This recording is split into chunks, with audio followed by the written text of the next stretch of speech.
Oops, I wasn't ready to go live, but I hit it anyway. Now I got to set up while people look at me. Ladies and gentlemen, welcome. Today we're going to be discussing some things, some stuff and some things. Is the topic referring to SA or S harassment?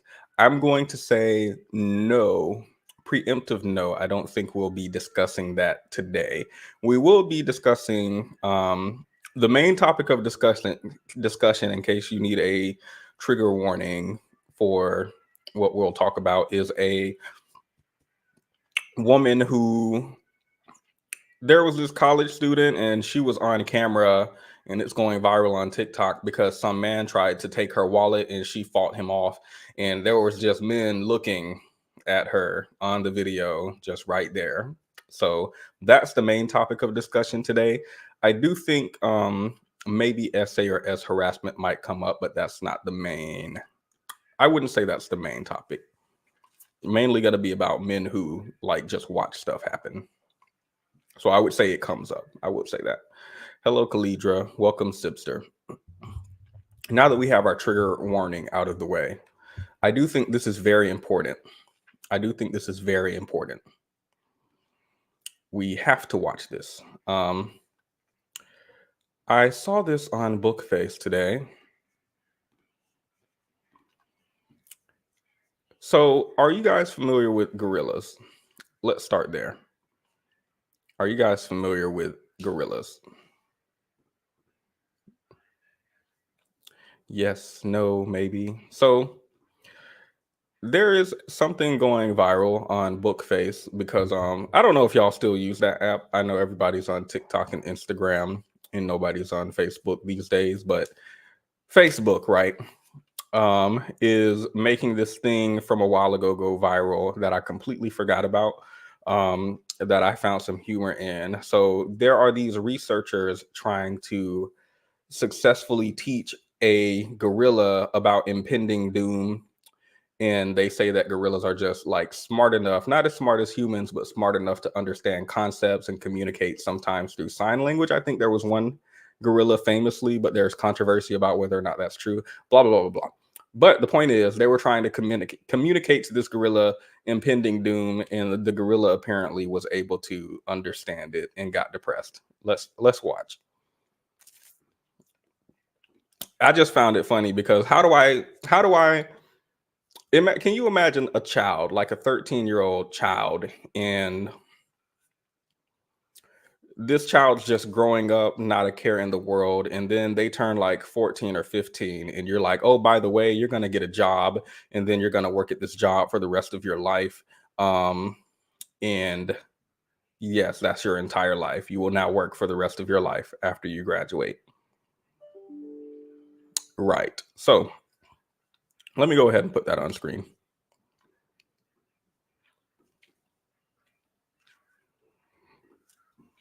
There we go. I'm lost. I don't know where I am. I have too many screens open. Have to make sure the appropriate tab opens.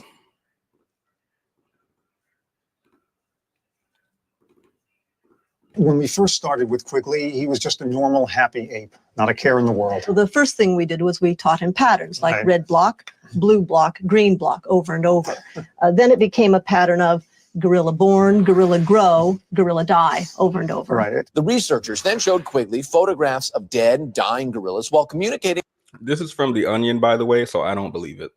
The phrases "you someday" and "no choice." It took thousands of repetitions, but Quigley finally became cognizant of the correlation between himself and the decomposing pile of hair and flesh in the photo. Quigley shared his feelings in a confessional after completing each exercise. That was a great. This is a visual, by the way. There are words on the screen that the gorilla is sign languaging, so I recommend you look at your phone at this time or come back and rewatch later. Moment. Quigley also began painting pictures like these almost every day. To make sure Quigley retains the awareness of his own demise, the team spends several hours per day reinforcing the certainty of death's arrival. Quigley, you die. You will die soon. The researchers say at first Quigley could only communicate rudimentary fears about his own death. For those who just hopped in, we're watching a gorilla that they gave depression intentionally. But he soon moved on to expressing more complex emotions, like indifference and self-hatred. And just 2 days ago, Philip Townsend and his colleagues even witnessed what they believe to have been a panic attack in Quigley. He was letting out these anguished cries and banging his head against the wall, and I just thought, we did it. Researchers leading the project. When we first started with Quigley. Okay, that's Quigley. Shout out to Quigley. That shouldn't be funny to me. That shouldn't be funny to me, but it is because it's The Onion, so I'm okay with it. I am okay with it as long as it's The Onion. All right, are we all good to move forward? Going once, going twice. Okay. So O.J. Simpson passed away recently. I'm trying to break the tension because the depressed gorilla, I feel like, was not a good intro joke. So O.J. Simpson passed away. I just jiggled my whole setup. Y'all did not see this, but like the whole thing, I just jiggled. And it's still jiggling. The quality of this desk is questionable at best.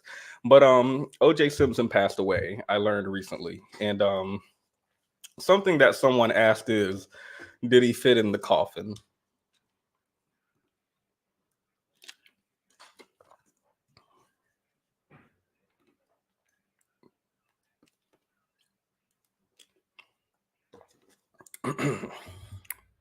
Did he fit in the coffin? Moving forward, so I'm going to separate what just happened with the intro so that it's separate. Let's do that.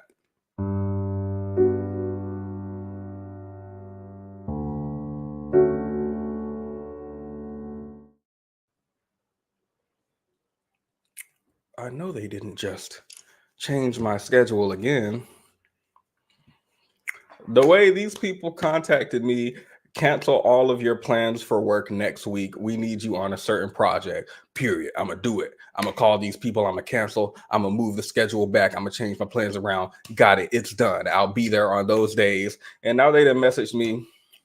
We actually don't need you there all of those days. Never mind. We just need you one day. Let me read this. Hold up.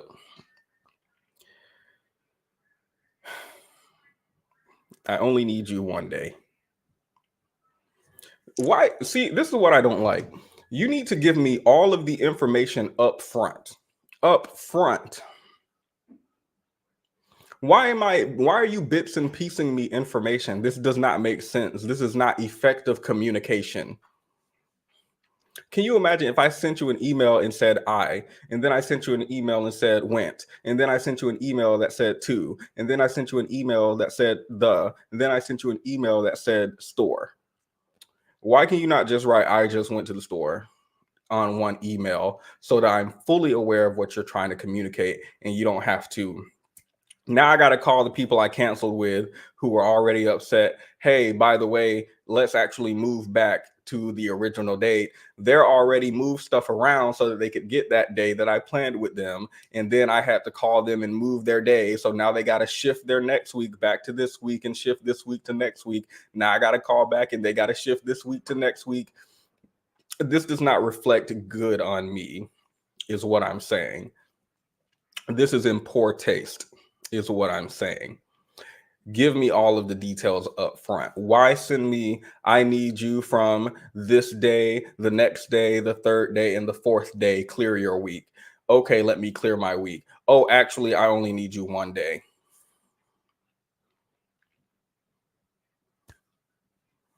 Anywho, let's move forward. This email just upset me. Just upset me. Welcome, everyone. Welcome, chat. China. Yes, we can hug Squibbly or Quigley. I forgot what his name is.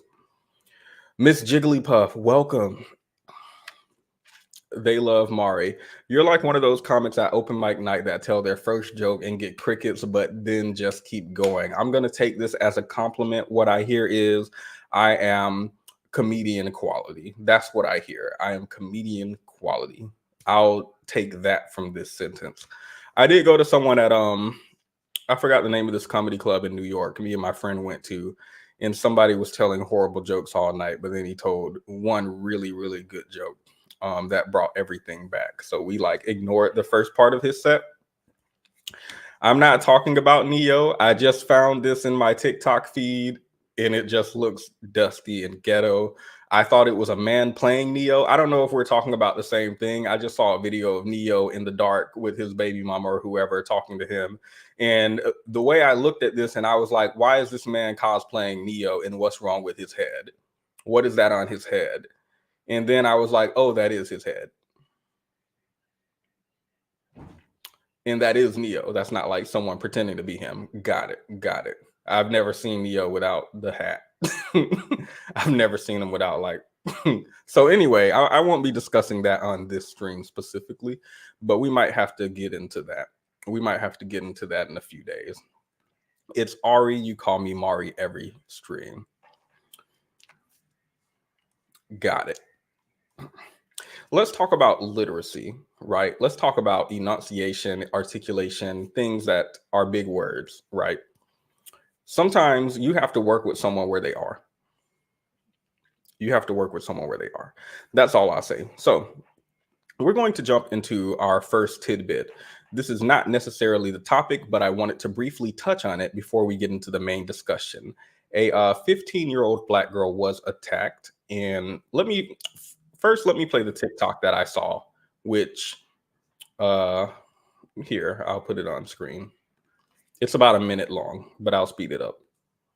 What happened to this little girl named Araya Lynch? If not, let me just tell y'all what had happened. Araya is 15 years old, and she was working at McDonald's. One day, she was working at the drive-thru or whatever. I think they said it happened on April 7th. She working at the drive-thru. A group of grown men came up in the drive-thru just causing so much commotion. They was being so loud to the point that the rest of the employees was like, okay, listen, y'all gonna have to come in and order y'all food. They came in, right? Y'all, these are grown men. Why when they came in, they started throwing things, spitting on at least 4 of the employees. One of the dudes named Rick had launched the tray, a food tray, and then he proceeds to break the electronic menu board. So at this point, they trying to like, okay, listen, y'all need to cool things down. Y'all need to cool things down. Why the hell Rick dragged the knife outside, then slammed her, head against the concrete, then proceeds to stomp on this little girl.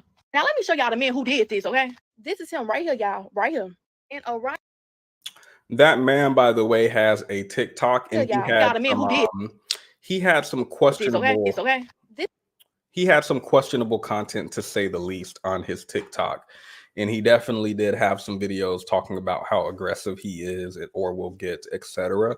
I don't know if his TikTok is still up, by the way, but I think this is interesting because we looked at the New York City puncher guy who was caught, and he had the same type of videos where his were worse, in my opinion. He was openly harassing women in public and putting his hands on them. But yeah. This is him right here, y'all, right here. And Araya Lynch was like, she was just trying to protect herself. Now she's suffering a concussion, y'all, and a broken nose and a fractured skull. Like, what? I hope that baby girl is okay, because what he did, that's so unacceptable. When you grown as hell, this is a 15-year-old little girl. What in your right mind makes you do something like that? Yeah. So that resonated with me. I literally just saw that this morning, but it resonated with me because I wanted to include this in an upcoming video. Oh, he's gonna have a good time.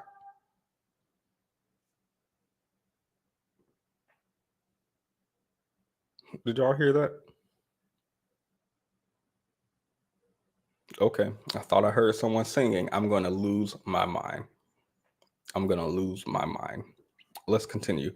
I wanted to include this in an upcoming video that I'd like to do regarding victimhood status and how Black women don't tend to be afforded victimhood in a lot of situations that involve them being attacked or victims of violent or sexual crime. The thing that inspired the idea for this, if you guys remember, is when we did cover the New York City puncher. Remember, there were presumably multitudes of men going around New York City punching women. And one of the main questions TikTok had was, why are white women being targeted by these punchers? That I remember that being very prominent and very popular on TikTok when this was viral. And what we found out is, in fact, white women were not being targeted. It's just that their voices were most likely to be heard. In fact, one of the men who was caught and arrested for punching the white woman in New York City, who went viral for her story, we found out that he put his hands on black women prior. But not only was her story not picked up,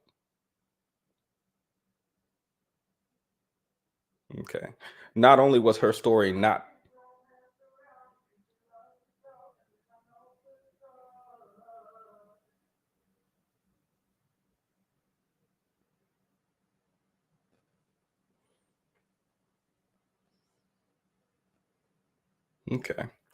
not only was her story not picked up, excuse me, sing back.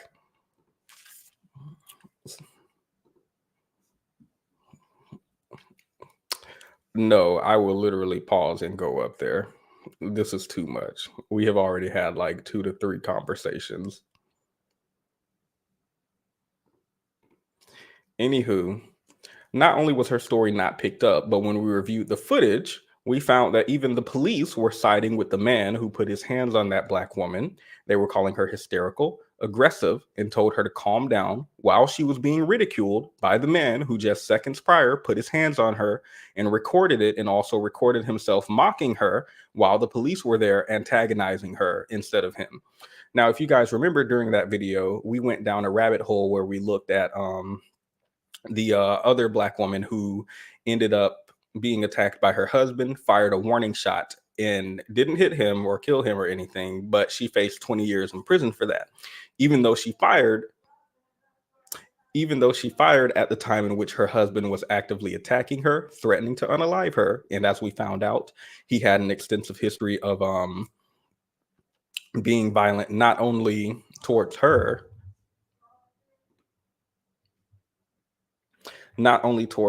but towards several women and several of his exes. And she was, in fact, defending herself. But unfortunately, even the criminal justice system did not see that black woman who was actively having her life put in danger as a victim. We looked at some research to further corroborate those claims. And as expected, the data does show that black women are less likely to be perceived as victims. I think the reason I was reminded of this specific instance was because the type of brutal nature in which this grown man treated this child that we just looked at. This is a whole child, right? That you are spitting on, giving skull fracture, concussion, and all sorts of things, right? And this is a grown man, a group of grown men, excuse me. And I do believe that there's a type of implicit bias that people, not just white people, because this is a whole black man or biracial, right? Whatever. The implicit bias that people have against black women, against black girls. This was a child, again, a child. And oftentimes these are black girl children. But this bias, I think, contributes to why grown men like this feel completely comfortable treating this black girl, this child, as if she is a grown man, spitting on her and doing what he did, right? Let's quickly read an article about this. I was happy to read, by the way, the charges he faced were recently upgraded to a felony. He could face up to 30 years. Not that I believe the prison system is perfect by any means, but I would not want this man around any black children. If this is what he'll do over somebody saying the ice cream machine is down, right? This is the extent you'll go to. I don't want you around anyone in my society. So McDonald's worker 15 recovering from fractured skull after allegedly being beaten by male customer. A 15-year-old Missouri McDonald's employee is recovering from her surgery after an adult male attacked her while she was working.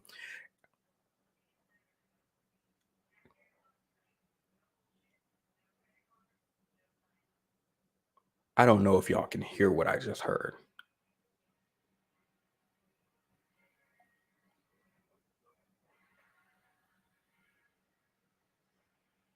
Do y'all hear that? Old pussy is better than no pussy.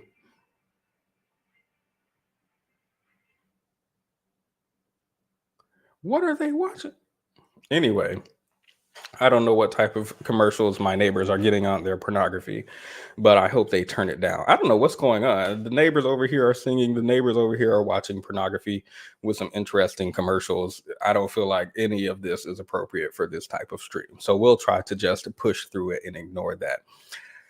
Araya Lynch told local news station First Alert 4 that she was working at a St. Louis County McDonald's on April 8th along with another teenage cashier when a group of adults, including 25-year-old Johnny Ricks, 25, ew, I'm sorry.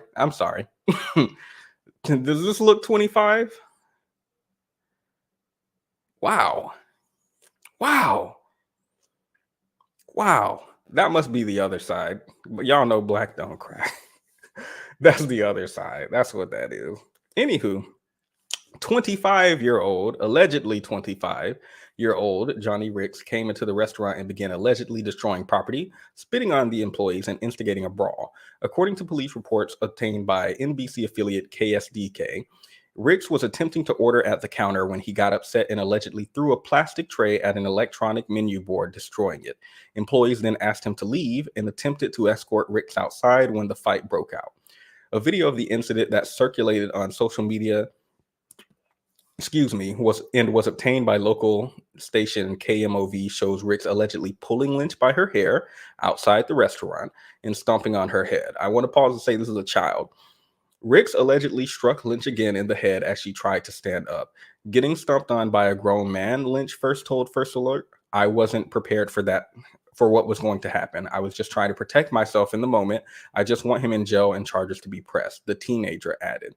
Lynch's mother, Sean Unique Phillips, wrote in a GoFundMe for the team's medical funds that she was admitted to one of the local hospitals in St. Louis with a skull fracture and frontal lobe damage and had sustained a broken nose, a concussion, and many lacerations in her head.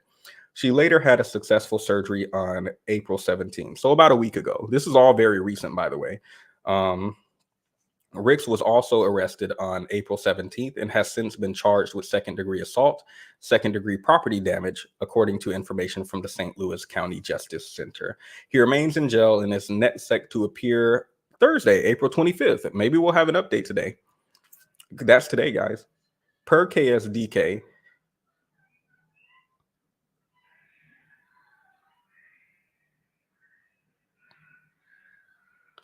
what kind of freaky mess are they watching? I've never heard those noises in my life. I'm a child of God.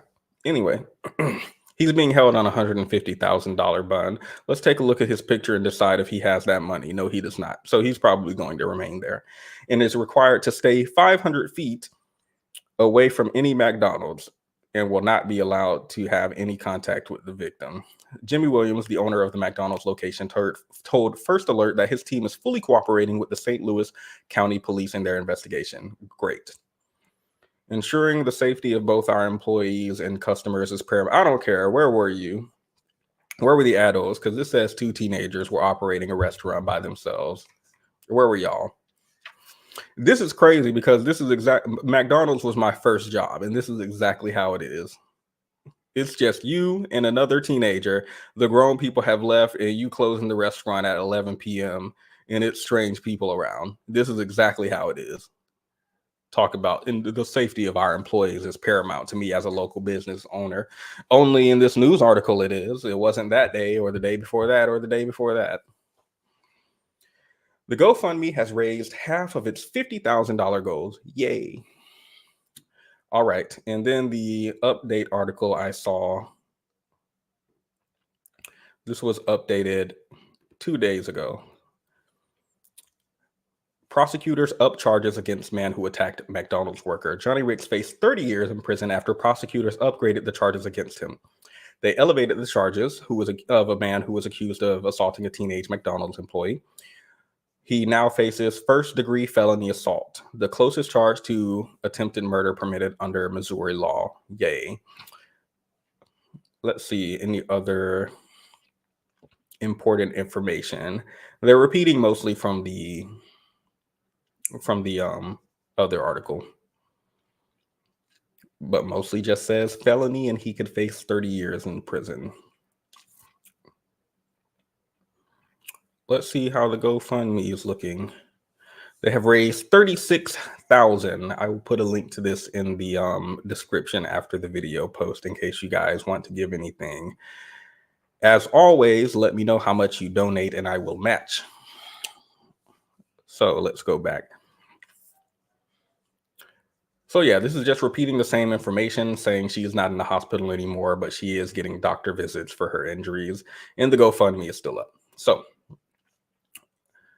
that is not necessarily directly related to our main topic, but I do want you guys to, this is a little insight that for a conversation I'd like to have in the future about Black women and victimhood status, and why people will not look at this girl who is a child as a child and instead are treating her like a grown adult.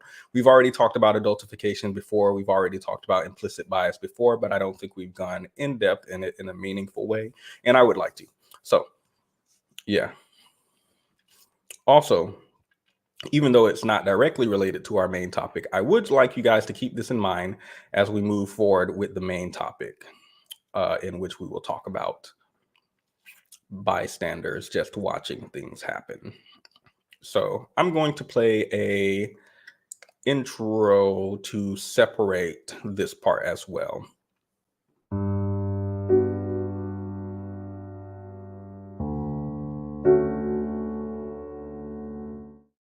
So I would like to address some comments. One comment specifically that I received a few videos ago.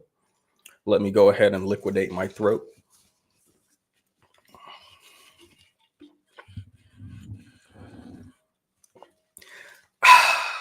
Excellent.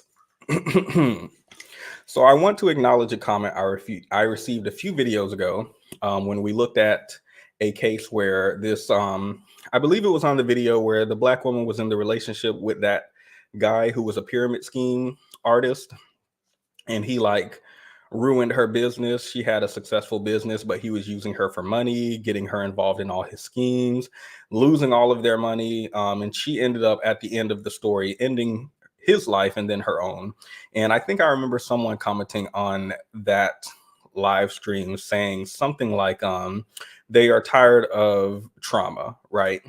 And that was not their words verbatim, but I feel like that's what their overall message communicated. And that's not the first time that I've gotten that comment. So I do want to acknowledge it, and I do want to admit that I completely understand not wanting to be repeatedly introduced to trauma.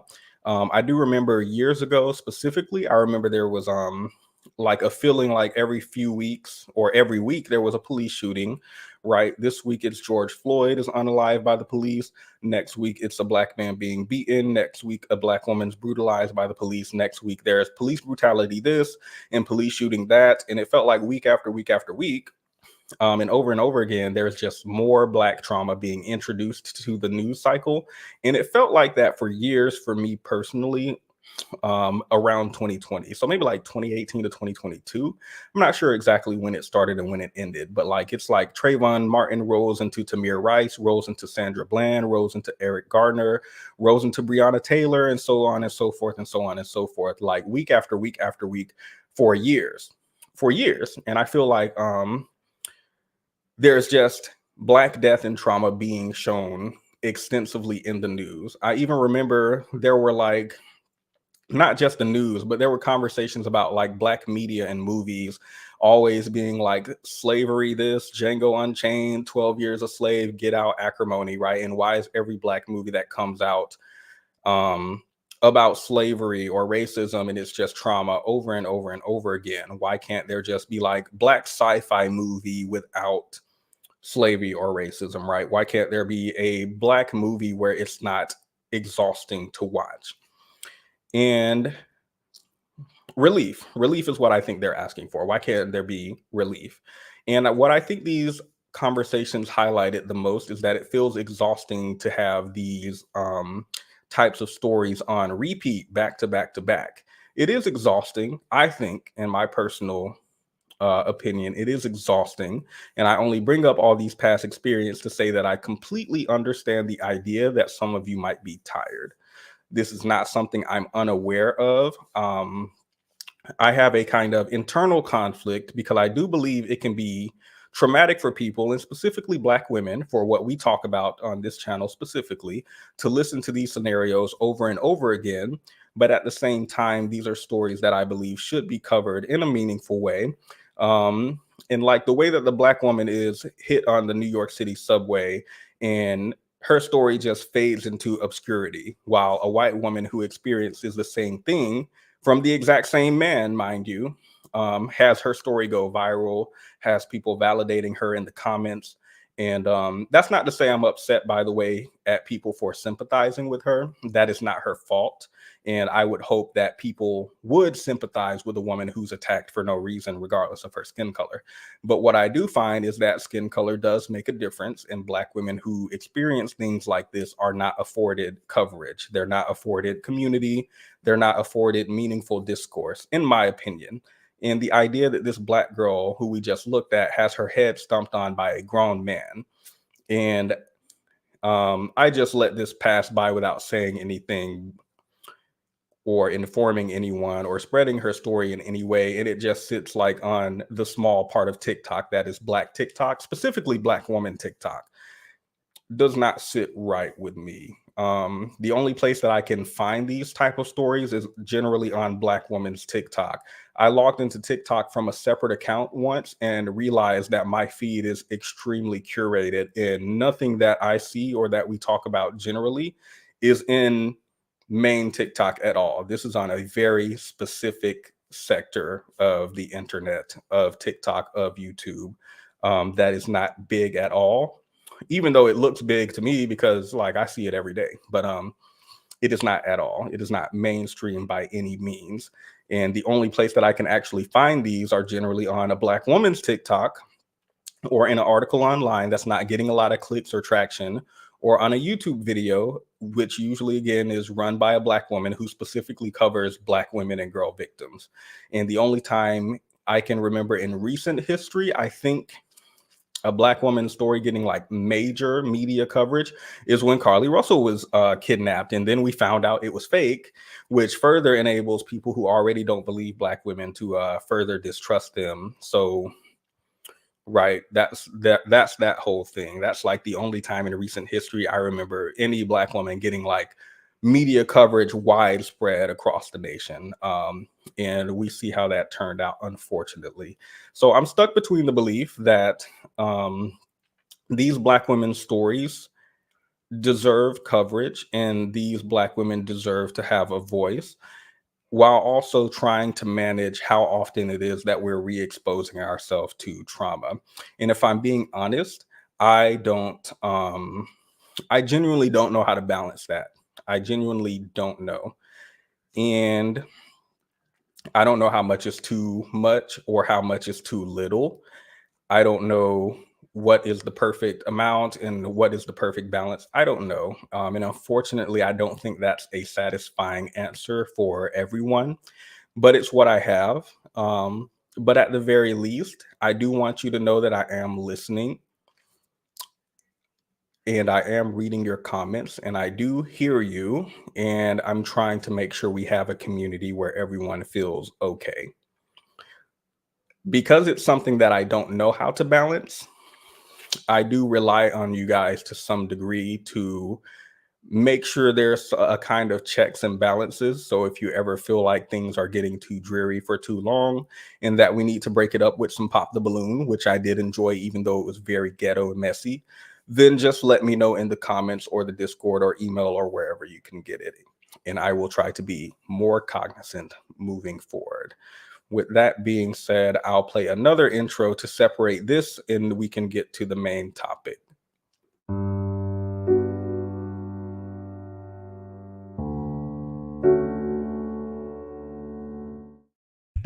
So the title of the video should say something like not all men, but always a man, or not all men, but every woman, or not all men, but too many women, something like that.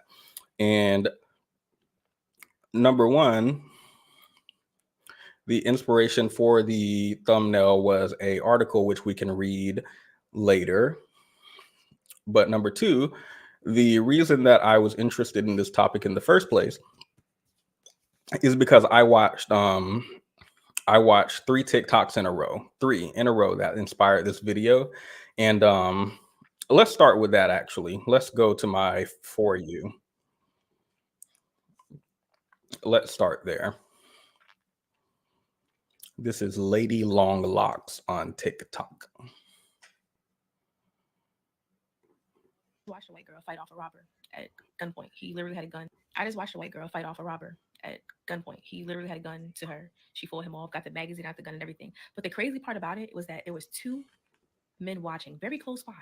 I mean, literally very close by. They were right within the vicinity, which is weird because why would that man try to rob her with those 2 guys there? But he did it because he knew they wasn't gonna do shit, and they did not. It was one man sitting on the grass watching it, just watching the girl get robbed. The other guy, he's painting some shit, just watching it. Like, what the fuck are men for? Why are they here? Because I don't have to guess that if a woman, any type of woman, was sitting there and seeing that, they would have tried to help. It could have been a woman in a goddamn wheelchair. She would have wheeled her ass over there and handled business. I just don't understand the point of men anymore. Ooh, so she had some critiques, right? She is very pretty. I agree, but she had some critiques. And the first thing I thought, right, obviously after watching this, is I searched for this video because I was like really curious. And this is what I found. Let's watch the video of the incident. It's not very graphic, so don't worry if you are squeamish. Just before 3 in the 5600 block of South University, Maddie says a confrontation happened and the suspect demanded her phone before flashing the gun. The pair. Wait. We forgot to read the comments on the other one. Let's see. The first comment from a man is, your perception of what happened is exhausting. How do you expect men who have a family to stupidly wrestle with a person with a gun? No brain cells whatsoever. If that was my loved ones, yeah. That's actually a very interesting comment. I didn't read these comments prior, but that's a very interesting comment because we're actually going to get into some research today about providers and protectors that I think is interesting. And that comment is right on line with what the research says. Right on line. My ex-fiance called me after 5 years on his birthday and told me he was homeless, trying to get back with me. I started to pray. He hung up. God is good. I choose the bear. Are y'all that bold to reach out to someone homeless? Hey, I think now's the good time to get back together. Oh, Jesus, no thank you. Click. Interesting interaction. I got a flat tire when I was 8 months pregnant. I was in my Navy uniform in broad daylight in a busy intersection. I had to change the tire myself. Only person who stopped to help is a woman. I was in 10 out of 10 pain, and my ex-husband said he couldn't take me to the hospital because he had to work.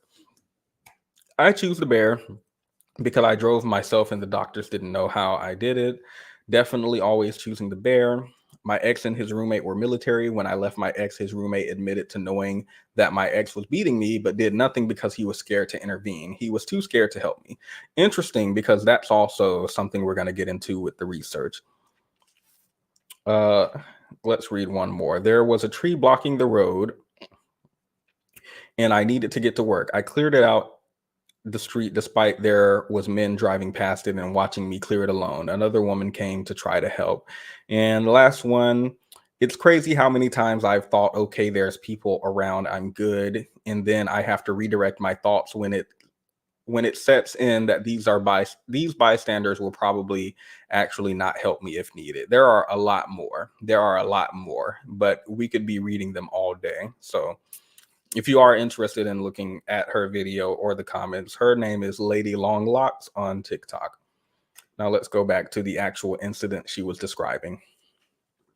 It was just before 3 in the 5600 block of South University. Maddie says a confrontation happened and the suspect demanded her phone before flashing the gun. The pair got into a tussle. I was grabbing for maybe my phone, maybe the gun. It's really like a blackout moment for me. And I realized that I was able to grab the magazine out of the gun. The loaded magazine, now in police custody, Maddie says, and she hopes it will help solve the crime. Just minutes after that ordeal sent people in the area scrambling to safety. Another armed robbery involving 2 suspects with handguns reported in the 1300 block of East 56th Street. That crime under investigation by the Chicago Police Department. I want to feel safer on this campus. That's the bottom line. But I think we can always ask for more from our campus and our city.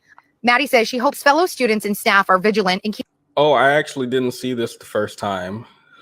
their guard up. There was a man on the left more who from our campus and our ran city. away. Maddie says she hopes fellow students and staff are So this man is just watching, and this man who was right beside her ran away. So that's interesting. Provider, protector, energy. Natural provider, natural protector, energy. vigilant and keep their guard up. When all said and done, she says her reaction was a knee-jerk one, and she's thankful to be okay. I couldn't necessarily really register the threat ahead of me, so definitely wouldn't add. Oh, okay. He eventually got up and ran away as well. Maybe he was waiting for. Maybe he was waiting for the danger to leave so that he could safely. I don't know. I actually didn't see this whole video. I just saw the guy sitting there. I didn't even see the other guy who was also in the vicinity and ran away. And I don't recall this man running away the first time I looked at that. So that's interesting. Advocate for fighting back. Losing a life over a phone is definitely not worth it. Well, thankfully she got away at the end. Let's see the comments again. The dudes just watching I choose the bear. Another reason why we choose the bear. While the men just watch, I choose the bear. This is why women choose the bear. And who is the POS? I hope y'all know what that means. Sitting and watching. This is why we all say we choose the bear. And they wonder why we choose the bear. I am not lying when I say 99% of these comments are referencing the bear. 99% of these comments are referencing the bear. Hopefully you all know where that's from. If you don't, there's a viral question on TikTok where women are being asked, would you rather be left in the forest with a man or a bear? And most women are choosing bear. Now we're all caught up. And men wonder why we choose the bear, and they wonder why we choose the bear over them. Look at the two men just sitting there, and who attacking her? A man. SMH. Definitely would choose the bear. This is why we choose the bear. And the men in the comments, why would I rush to save and potentially die first? A person that would choose a bear. So the men are like, oh, you don't want to pick me? Well, I'm not going to be a good member of society. That's very interesting and transactional. Me personally, I think you should be good irregardless of other people's behavior, and you shouldn't let other people determine your personal values and morals, and you should just be a good person if you're a good person, and not because like people said that they would choose you over a bear, so you're going to be good. But if they say they choose the bear, then you're going to be not good. I don't know. That's just my thoughts, but this is not the men's thoughts in these comments generally. Definitely would choose bear. This is why we choose the bear. Okay, so some of the men, as you guys see, were defensive about these comments. And along with these people saying, I thought the bear was going to help y'all, mocking women basically for being attacked, there were also men who were defensive about the comments. And they sprinkled in the good old not all men, right? So again, shortly after this, another video came up on my feed, and this woman had some perspective she wanted to give in response to some of those men's comments. She almost goes.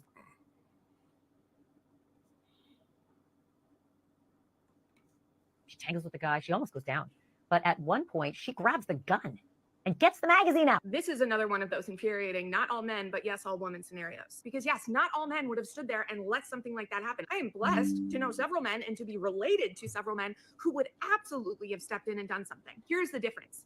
Yes, all women would have done something. And I believe that wholeheartedly. I have been that woman. My mom has been that woman. My friends have been that woman. I bet several people will comment saying that they have been that woman. 2017, outside of Beauty Bar in Chicago. It is probably about 11 o'clock. I'm waiting for my Uber. I see another girl. I'm probably 25 at this point. So this girl's probably 22, and she is being harassed by this very drunk man. Of course, the very drunk man thinks that this is all fun and games, but she is cocooned into herself, looking down, giving off all of the signs of a girl who is very, very afraid. And this guy is saying, I'm an Uber driver. I'll drive you. Open up your app. Like, I'll drive you home. I'll get you home. I sidle up next to this girl and quietly say to her, I really like your purse, which translated means, are you okay? Do you need help? And she looked up at me with these big eyes and said, thank you. I really like your scarf, which meant I need help. I need help. I need help. And I turn to him over my shoulder and I say, she's good, man. Her Uber's coming. Don't worry about it. And of course he goes, what do you mean? Like, everything is fine. He puts his hand on my shoulder. This is where I think I almost made a mistake. I essentially snarled at him and said, do not touch me. And he got very, very offended. His whole demeanor changed on a dime. Why are you talking to me like that? Why did you say that? I'm a nice guy. And me and this girl are kind of looking at each other as this guy is getting louder and more angry. Her Uber pulled up and she looked at me and said, are you going to be okay? And I said, yeah, I'm good. Go, go, go. And she gave me a hug and she hopped into her Uber. What I should have done is said nope, and we would both hop into that Uber. That's what I should have done, because as soon as she left, he got more and more angry. He's shouting at this point. A taxi pulls up and people are getting out just as he is hitting this peak of anger. And literally, as I'm closing the door, he screams, "You should be nicer to people. This is America. People have guns." So if I'm willing to do that and other women are willing to do that, there needs to be more people, more men. I'm a nice guy to people have guns, so you shouldn't be doing that is a very wild switch up that I believe is very common in nice guys. Who are also willing to. I don't think it's entirely about men not seeing things happen. It is about trying to learn how to notice your surroundings in the way that your female friends and family do. If you are looking for more meaningful ways to help, that's a good place to start. I'm really glad she's okay. And I need to learn how to unload a gun. Good God, that was amazing. So I like her comment regarding men should try to understand things from the perspective of like your female relative, your mom, sister, daughter, right? Try to put yourself in someone's shoes who's not your own, and maybe you can understand their perspective better. I really like that. And we will be talking about empathy today and how likelihood of a person having empathy increases or decreases their likelihood to step in and help women who are being harmed. So the comments, why did they just sit there? It was infuriating. This is why a bear in the woods is safer than a man in the woods. I might have a "can I pet that dog" moment too. I don't know about that, but the bear I can at least run away from as long as I'm not like around their cubs. I feel like it'll be okay. And as long as it's not a polar bear. But a polar bear wouldn't be in the woods. Polar bears don't care. If it's brown, lie down. If it's black, fight back. If it's white, pray. Say goodnight. Pray. They don't care at all. It doesn't matter if they're hungry, their children are around, they don't care. But the other bears, sure. No yelling, recording, calling police. I get not wanting to physically intervene and get shot, but nothing at all. And that's crazy because, like, again, the men on the other comments, you want me to step in front of the book? No, call the police, call an ambulance, help the victim after the man runs, like something. Because this is giving me Brick Lady, and she was like, everyone stood around and did nothing. And immediately the online outrage. You want us to throw ourselves in front of a man with a brick? You want us to throw ourselves in front of this aggressor? Which is really weird because men seem to understand how dangerous men are when they are expected to get involved, right? Because during this would you rather choose a man or bear conversation, men are like, you are so stupid for choosing a bear. But then you have this man who's attacking a woman, and you have other men who are all of a sudden like, men are super dangerous, and why would I put myself in between you and a man? That's a very interesting dichotomy to be happening within the same comment section. Very interesting dichotomy. But no one's asking you to go jump in front of bullets like you're in the Matrix. Call the police. Or maybe from a safe distance, check the perimeter. You can be on the phone with the police from a safe perimeter, describing what street you're on, where they are, what she looks like, what he looks like, what car he's driving. As soon as it looks like it's not dangerous, you can go and help and make sure the victim is okay. If you're scared about a man attacking you as a man, you can wait until the danger's gone. These men did nothing. One sat and watched, the other ran away immediately. The one who sat and watched ran away immediately as soon as the danger was gone. He didn't care about the victim. He doesn't care. I feel like the bare minimum, right, is not being met. That's what I feel like. People are talking about jumping in front of bullets. You expect me to die for a woman who I don't like. The bar right now is call the police.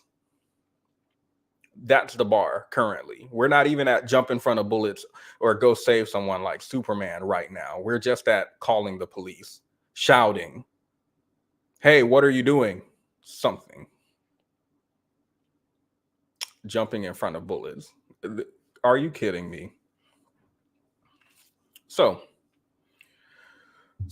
this is where the live stream may take a twist that you guys were not expecting. I'd like to ask what you guys think we are going to discuss today. I will give you 30 seconds in the comments to let me know what you think. And then I'll let you guys know what we're actually discussing today.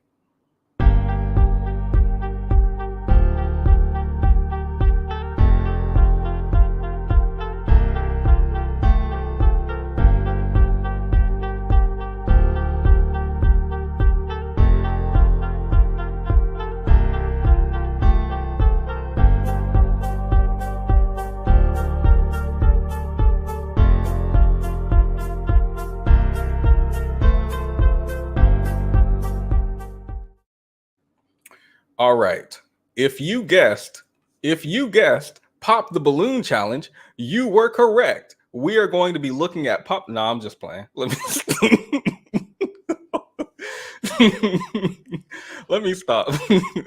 Okay, I don't feel like that was funny given the seriousness of this topic. I'm trying to not be traumatic like for the entire live stream, but placing humor in odd spots I feel like is worse.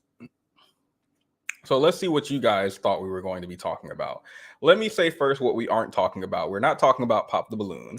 We aren't talking about women choosing the bear over the man. The comments. I'm sorry. We're not talking about that. Let me read some of the other comments. Bear attraction. Interesting. Weinstein. Interesting. Amanda. Amanda who? Amanda who? Is something going viral with Amanda lately? Who's Amanda and what's that? Yogi Bandit? No. The War on Terror? No. Do you think their pants are? Oh, this one's bow-legged. I hope that's not an offensive term. I'll look it up later to make sure I'm not hurling slurs. We're not talking about why Black women need to submit 50-50 or Amanda Seales. I did watch some of that interview and I was exhausted.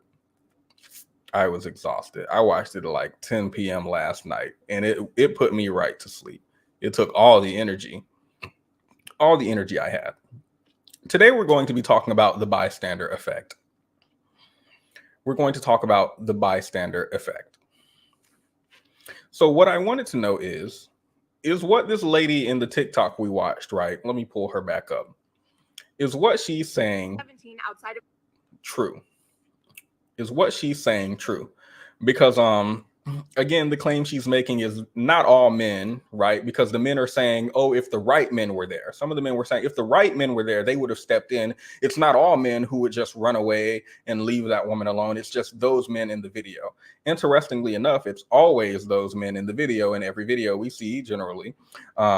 Interestingly enough, but the men again were saying it's just those men in that video, not all men. Some men, if they were there, would have helped you.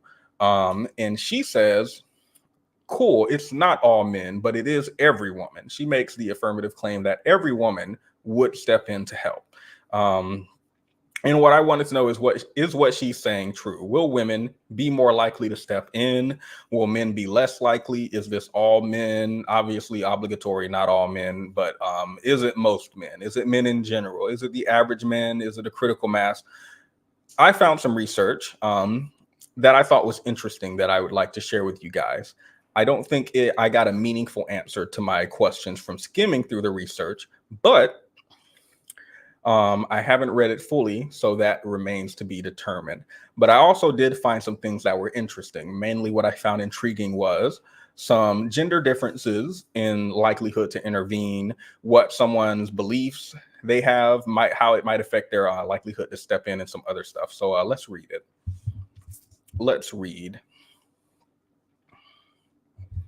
as I pull up the research. So the title is, let me close this other tab. The Chivalrous Bystander. I'll make it big. I'm not sure if you guys can see this, but just in case you need a visual. Is that too big? Yes. Is that too big?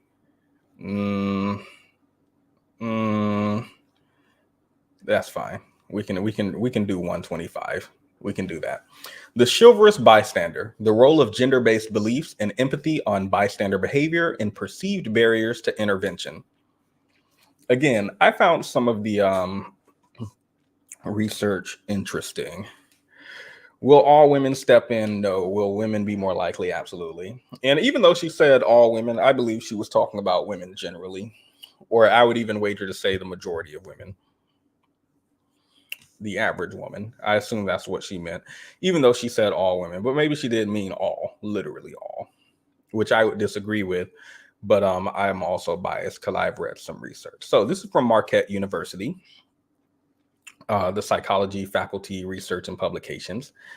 And this is a study from 2020. Again, the title is The Chivalrous Bystander, the role of gender-based beliefs and empathy on bystander behavior and perceived barriers to intervention.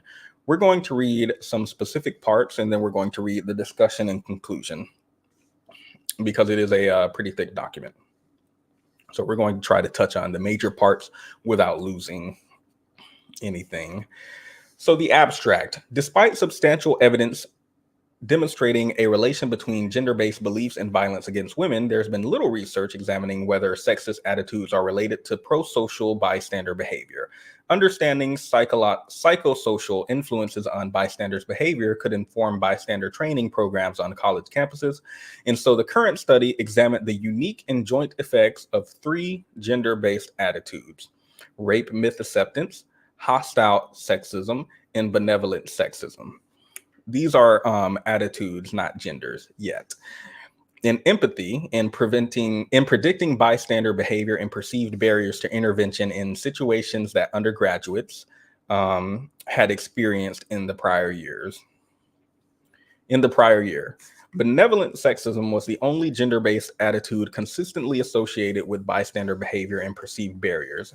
After accounting for participant empathy, benevolent sexism uniquely predicted less intervention in post-assault situations, greater perceived barriers in pre- and post-assault situations, and greater failure to perceive responsibility and skill deficit barriers across situations. This might sound thick, but we're going to break it down. Don't worry. Associations between gender-based attitudes and bystander behavior also differed for men and women, with rape myth acceptance predicting greater failure to perceive responsibility barriers and benevolent sexism predicting greater skill deficit barriers for women but not men. These results suggest that existing bystander education programs can be improved by explicitly addressing benevolent sexist beliefs and promoting empathy for victims of assault. So let's get into it. What I want to look at was the results of their research, some of their research, and then the results.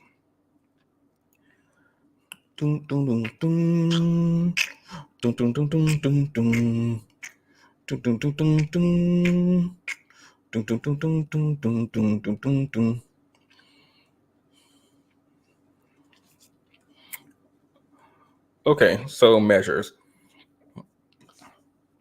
I believe this is where I wanted to start. This is very big and difficult for me to read. I don't know if you guys can actually see it how it is on my screen. Maybe if I zoom it out like this. Can you guys still see it well? Put a 1 if this is fine, or put a 2 if I need to go back.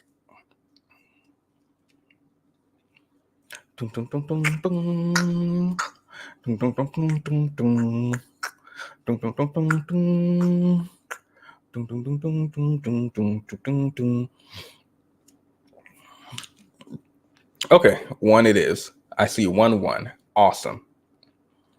So participants completed the bystander situation questionnaire. This section is bystander intervention and barriers, which was developed to assess situations experienced by college students that present the threat or occurrence of sexual or physical assault. The 10 situations represent a range of interactions that could precede, occur during, or follow a sexual or physical assault. Following McMahon, and they say Black people names are hard to pronounce. What is McMahon? Who? Why? Anyway, in Banyards, okay, 2012 framework. The 5 pre 2 mid, and 3 post-assault situations were examined separately. The pre-assault situations included the following: heard someone make sexist, racist, or homophobic jokes or catcalls, saw an intoxicated person who appeared to be left alone at a party, going home alone, or passed out at a party, saw a woman at a party or bar looking very uncomfortable with a man or group of men around her, saw an intoxicated person being led away by someone with questionable intentions, and lastly, saw a drink get roofied or someone appeared to be trying to get another person drunk. Mid-assault situations include the following: saw someone acting in a harassing or sexually aggressive manner towards someone else, and saw someone act aggressively. The examples they gave were shoving, yelling, or controlling towards a person they were dating or involved with. The post-assault situations included the following: saw someone with unexplained bruises that may be a sign of an abusive relationship, heard someone imply or say she was asking for it in reference to a person who had been sexually assaulted, and learned or suspected that a friend was sexually assaulted. So these were just the questions they asked, right?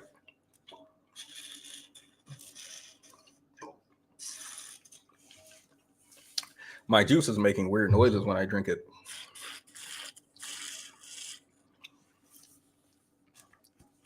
Okay. So that's the main part from that section. I just wanted you guys to know some of what they're measuring when they say pre-assault or during the assault or after the assault.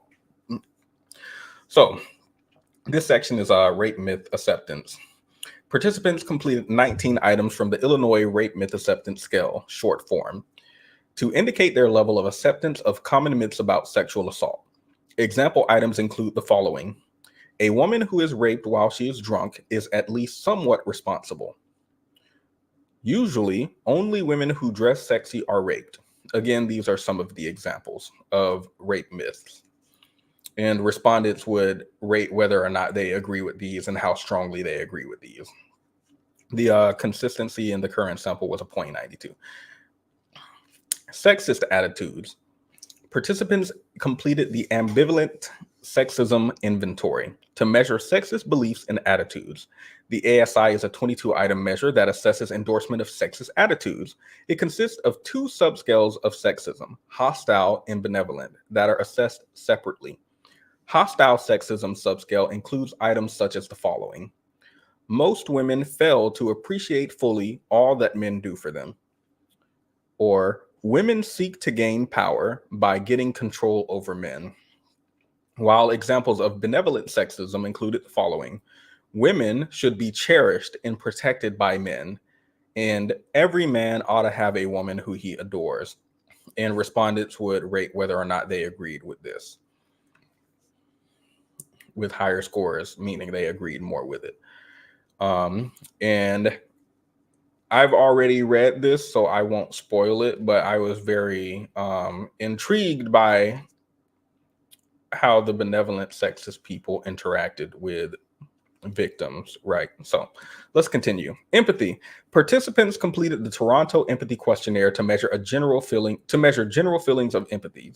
The TEQ includes 16 items that assess a broad range of empathic. It can't be empathic. That can't be the word. Anywho, empathetic, I feel like, is the right word. No, it can't be, because pathetic, why would pathetic be in empathy? That just doesn't feel right. Empathic responses including affective and cognitive aspects of empathies. Example items include the following: it upsets me to see someone being treated disrespectfully, or I get a strong urge to help when I see someone who is upset. And the respondents would rate this also 0 through 5. 5-point scale, 0 through 4. Let's see some of the results. Nearly all of the participants reported witnessing at least one situation presenting the risk of a physical or sexual assault in the prior year. The most commonly reported, by the way, this was 97% of people who had witnessed at least one of the situations we mentioned earlier regarding a woman either actively being assaulted or looked like it was leading up to her being assaulted or after she was assaulted. So 97% of the participants said they witnessed at least one situation in which this took place in the prior year. The most commonly reported situations occurred in the pre-assault phase. 95% of the sample encountered at least one of those 5 situations. 68% of these participants reported intervening at least once. Many fewer participants witnessed one of the 2 mid-assault situations, and most of these participants reported intervening at least once in this type of situation, 72%. Finally, 31% of the sample experienced at least one of 3 post-assault situations, with almost all, 95%, intervening at least once. Across pre, mid, and post-assault situations, nearly half of the participants indicated that they did not intervene in at least one situation they had encountered. Failure to intervene was most commonly reported for the pre-assault situations, followed by mid and post-assault, with it being 47%, 28%, and 7% respectively. Slightly more than half of the 239 participants who did not intervene reported a single barrier to intervening. Almost half identified more than one barrier, and only 6 participants did not describe a barrier and thus were excluded from the following analysis. We're going to get into whether or not they're nice guys, Dita. So let's move down to their discussion. The only reason I read all of this, by the way, is so you guys could get in hopefully a better understanding of what they're trying to measure, what questions they're answering, etc. etc. Discussion.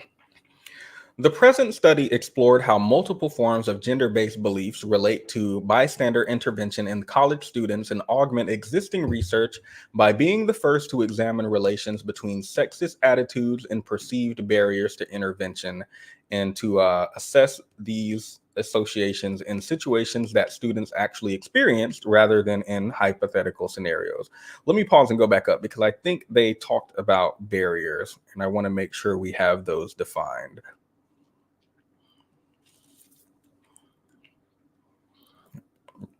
The barriers were things like they were physically bigger than me, or I didn't feel like it was my responsibility, or etc.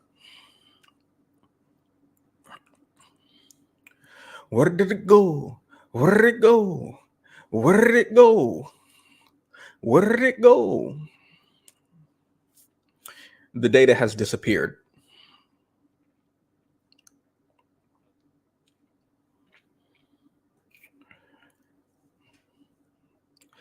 Due to insufficient power to analyze each type of barrier within each type of situation, we examined barrier type collapse across the 3 phases of assault.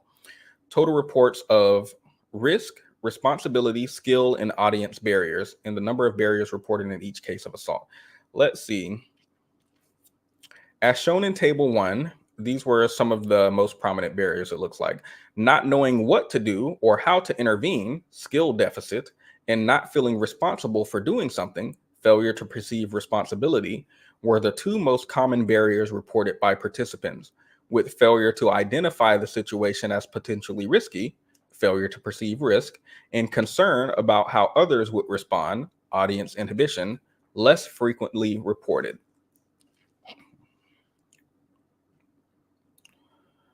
Now let's go back.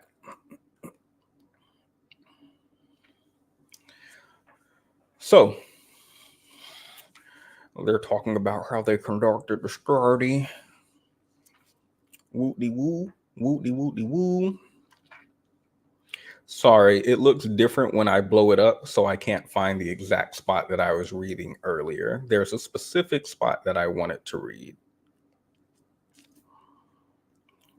Oh, the discussion. There we go. We were up too far. We were up too far. In support of our first two hypotheses, the findings indicate that gender-based attitudes and empathy are related to how college students respond when witnessing situations that present a risk for physical or sexual assault, and to the reasons that they provide for not intervening. There were gender differences on the mean levels of several variables. Women were more likely to intervene in post-assault situations, endorse fewer sexist attitudes, and have greater empathy, but the associations among these variables in both bystander intervention and perceived barriers to intervention generally were similar. The most consistent predictor among the gender-based attitudes measured is the most subtle, benevolent sexism. Although individuals who view women as virtuous and in need of protection might be expected to more likely help them, participants higher in benevolent sexism were less likely to intervene in post-assault situations, reported more barriers to intervening in pre- and mid-assault situations, and were more likely to report not intervening because it was not their responsibility to do so. Let's pause there quickly before we continue. That is the thing that I found probably most interesting about this study, is that people who believe that women need to be protected, men are providers and protectors, are actually the least likely to step in when a woman is being harmed by someone. They're the most likely to say it's not my job, not my responsibility, or there's too much of a risk. They are the least likely to step in. And that was actually the best predictor for whether or not someone would step in or not, as well as empathy, which we'll get into. That was certainly very interesting to me. Why do you guys think that is? Let me know in the comments as I continue. Also, be sure to leave a like on the video. It helps out the algorithm. I lost my spot. Oh no. Oh no. Okay, participants higher in benevolent sexism were less likely to intervene in post-assault situations, reported more barriers to intervening in pre- and mid-assault situations, and were more likely to report not intervening because it was not their responsibility to do so. These associations held after accounting for individual differences in empathy, hypothesis 4.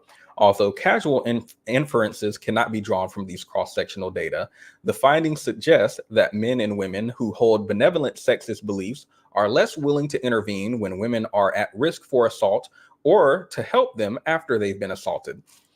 One possible explanation for this finding is that individuals high in benevolent sexism may not perceive all women as equally deserving of protection. For example, women who are drinking or considered to be acting, quote, provocatively at a party may not meet a particular moral standard associated with sexist stereotypes. Bystanders high in benevolent sexism, therefore, may believe it is not their responsibility to help a woman who is at risk for assault in that situation. So let me pause again, because it makes sense to me that women who believe in benevolent sexism would not step in.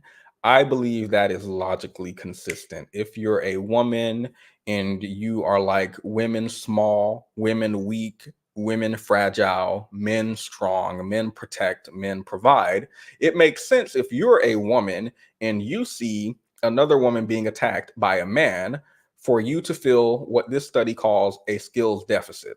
He's stronger than me. I don't know what I would do against this big, strong man. I don't have the ability to help them. I don't know how to help them. That makes sense if you are a woman who believes in benevolent sexism and women weak, men big. It does not make sense for the men. It does not make sense for the men. And the data tries to square this by saying that people who hold, men and women who hold benevolent sexist beliefs, also believe that some women are not equally deserving of protection. This makes sense to me personally, because when we're thinking about benevolent sexism and these type of traditional ideas around women needing protection of men and men being on earth to protect, it feels like these things fall in line with each other. It does feel like someone who believes in that probably also believes that promiscuous women are deviant, or women who dress in who go outside scantily clad. That doesn't sound like a word Black people use. Let me Google it. Oh, it is scantily clad. Okay. It just doesn't sound right coming out of my mouth, maybe due to my skin color. But yes, scantily clad means wearing very little clothing or almost naked. So yes, it makes sense that those traditional type of mindset people would not think that this person deserves protection. Not even like in current time. Think about in the past, right? Providers and protectors, but if you're a woman reading a book, burn her at the stake, right? Or if you're a Black woman, slave. Anyway, I'm just saying this makes sense and this lines up for me personally. Let's continue. This is consistent with previous findings that individuals high in benevolent sexism hold victims more responsible for their victimization. Individuals high in benevolent sexism also have been found to minimize the seriousness of a sexual assault and therefore may not believe immediate intervention is necessary. Investigating how potential bystanders perceive potential victims of assault could shed light on these responsibilities. Interesting. Women, but not men, who endorsed higher levels of benevolent sexism were also more likely to state that they did not intervene due to a perceived lack of competence. And thus, our fifth hypothesis regarding gender-based beliefs predicting fewer intervention behaviors and more perceived barriers for male participants was not supported. Women who endorse traditional gender roles may believe that they lack the knowledge or skills to intervene effectively, or that it is men's responsibility to intervene as part of their, quote, duty to protect women. Situations that present the risk of physical and sexual assault also generally present a power differential to female bystanders, in which intervention would require challenging the power and privilege held by men who are often the perpetrators of assault.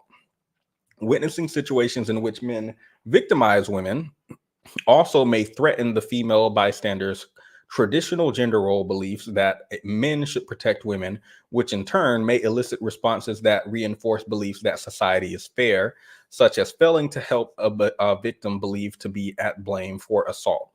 Results thus suggest that women conditioned to rely on men for their own and others' protections face greater barriers when deciding to help a victim of sexual or physical assault.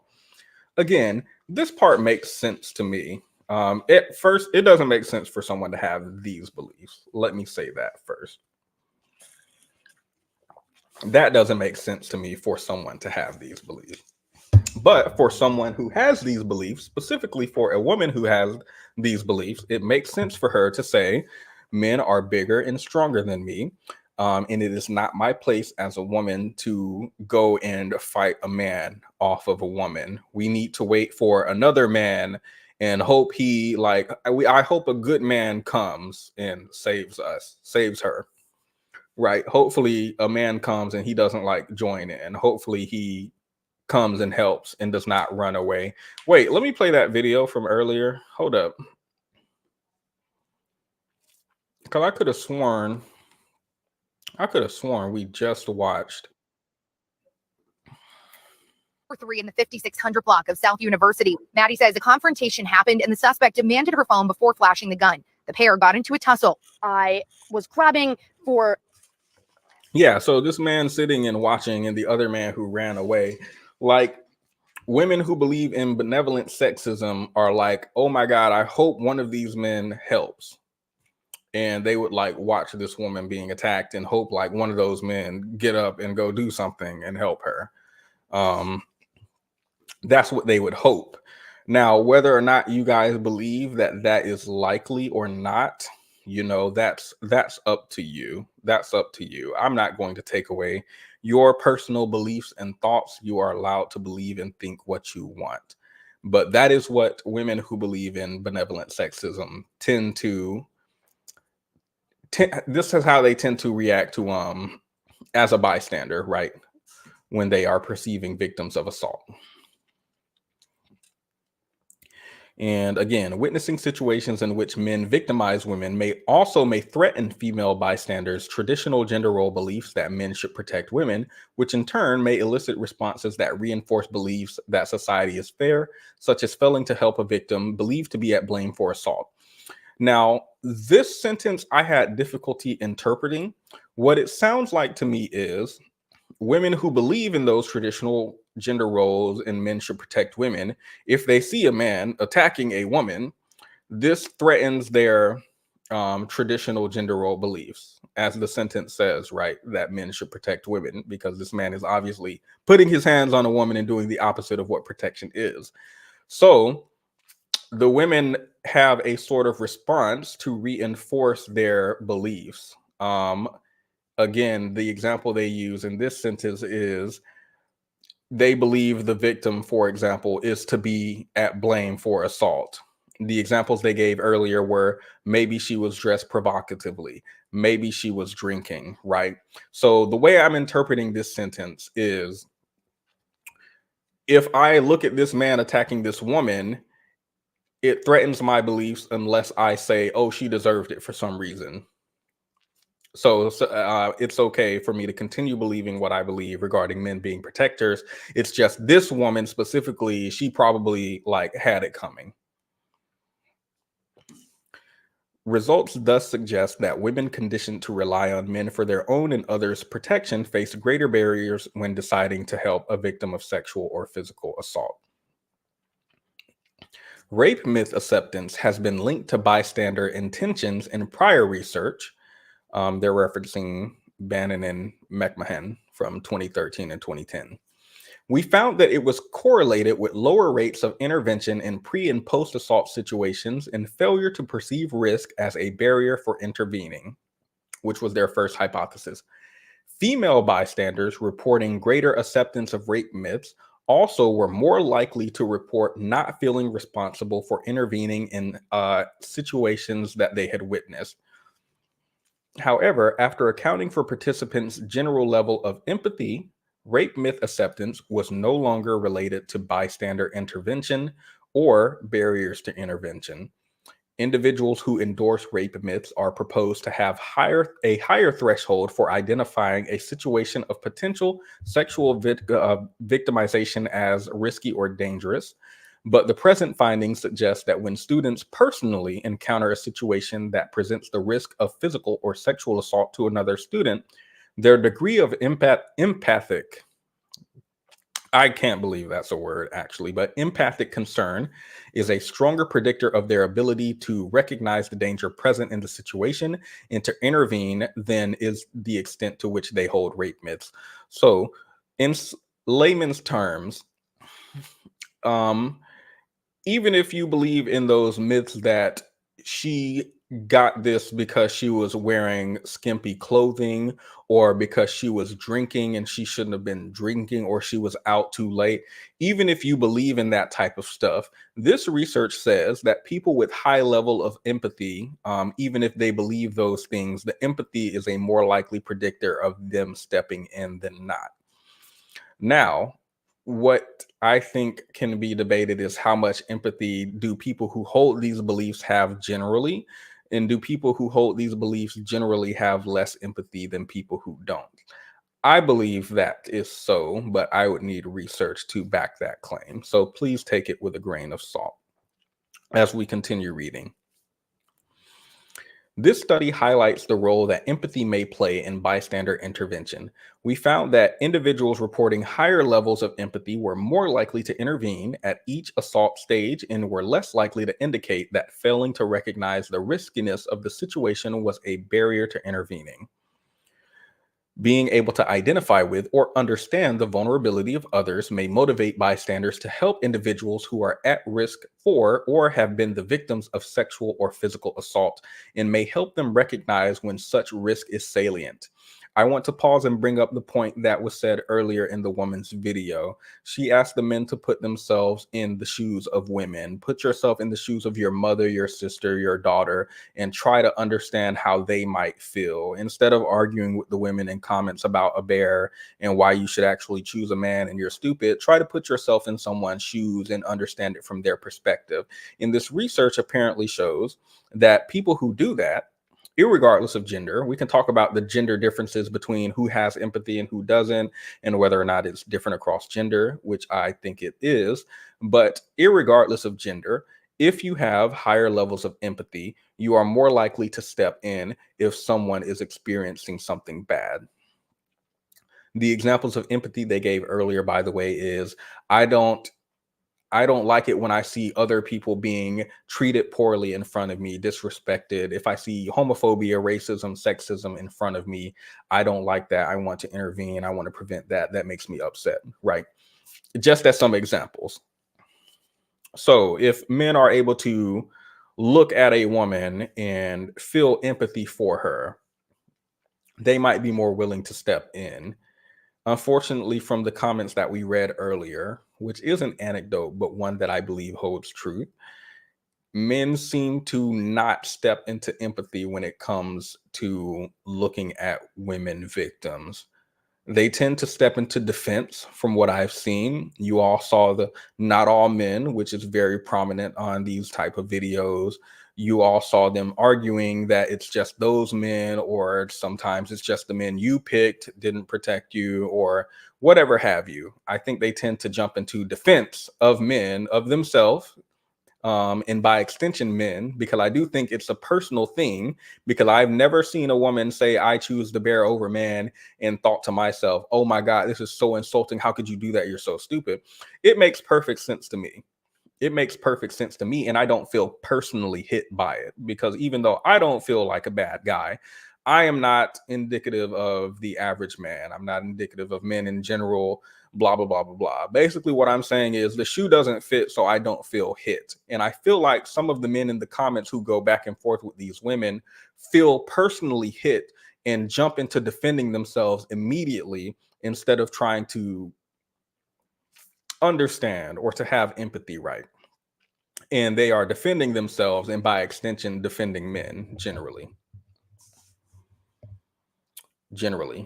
Writing mouths, does age have any correlation towards a male's behavior in these kinds of situations? I don't believe they accounted for age, but I'll go down to they showed their limitations, so we'll go down to that as well. I believe that was in their limitations. They said they didn't account for different ages, but these are college age students generally. So maybe older people or younger people than college age fare differently. So keep that in mind. Welcome, Vivi. I asked my kid's father the same question. He said the bear too. Yeah, I've seen some videos of some men who are like, I completely understand why you want to choose the bear. Unfortunately, that's not the main thing in my feed, but I have seen some. They are completely unfazed by the idea that a woman would choose a bear, and completely understanding.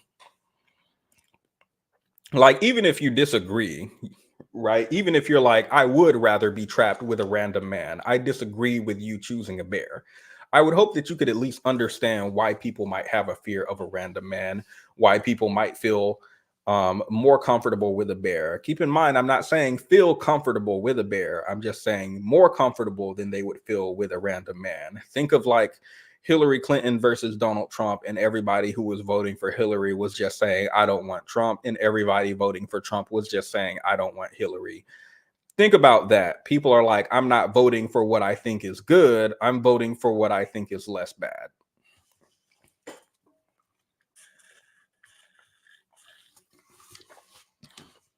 Funny how men want distinctions when their bad behavior is pointed out. Oh, definitely, because in those same comments, if you were here earlier, the same men who were saying, why would you choose a man over a bear over a man? You're stupid if you choose a bear over a man. Men aren't dangerous. Those same men in the same comment section on the same video were saying, why would I jump in front of this man attacking a woman and risk my life and blah, blah, blah, blah, blah. So they understand exactly how dangerous men are. They just don't like it when it's pointed out. They don't like it when someone else points it out. Let's put it like that. Or they don't like it when they're treated like. This is actually interesting. Maybe we can talk about this more in depth in the future, because there are men who hate it when women are out here sleeping with everybody. But if they talk to you and you don't want to sleep with them immediately, it makes them upset.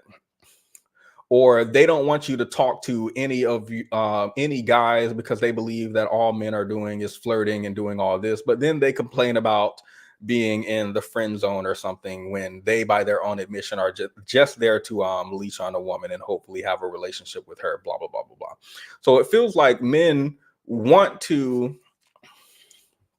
acknowledge like how dangerous men might be, how predatory men might be, how manipulative or whatever have you men might be, but they don't like it when that is applied to them.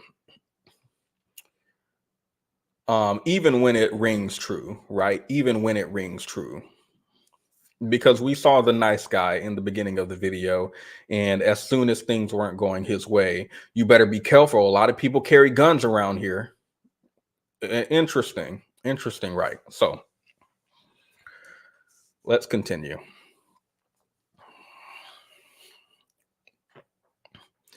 Okay, let's see. We found that individuals reporting higher levels of empathy were more likely to intervene at each assault stage. Okay.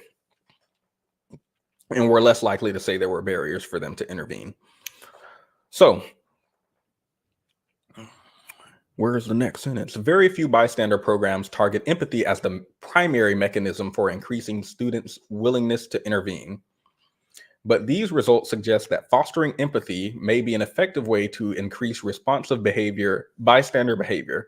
So they're looking at bystander programs, which apparently there are programs to try to have people be more likely to help if something's happening.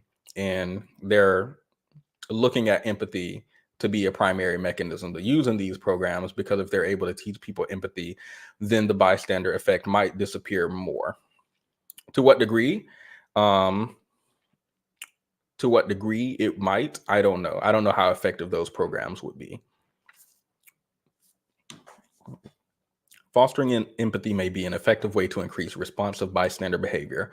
Social norms-focused bystander programs often incorporate opportunities for active participation, skills or practice or role-playing, which could be tailored to build participant empathy by incorporating group discussions on the effects of gender-based violence with a group moderator who reflects others' experiences as a way to model perspective-taking skills. Again, empathy, right? Putting yourself in the trying to reflect someone else's experience. Hostile sexism was not found to be associated with bystander intervention or barriers to intervention, which is contrary to our hypothesis in prior research suggesting that bystanders with greater hostile sexist attitudes are less willing to intervene in situations that present a risk for assault. One reason the discrepancy between the findings regarding hostile and benevolent sexism may be methodological.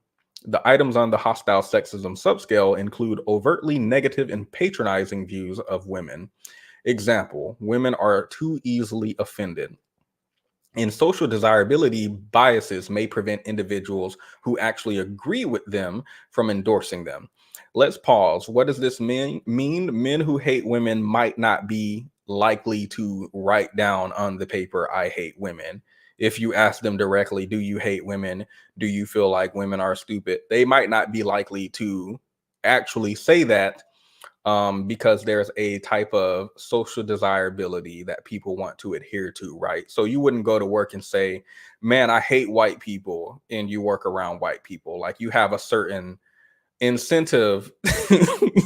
You have a certain incentive to not show sides of yourself around people, right? So that's all this is saying regarding men and hostile sexism.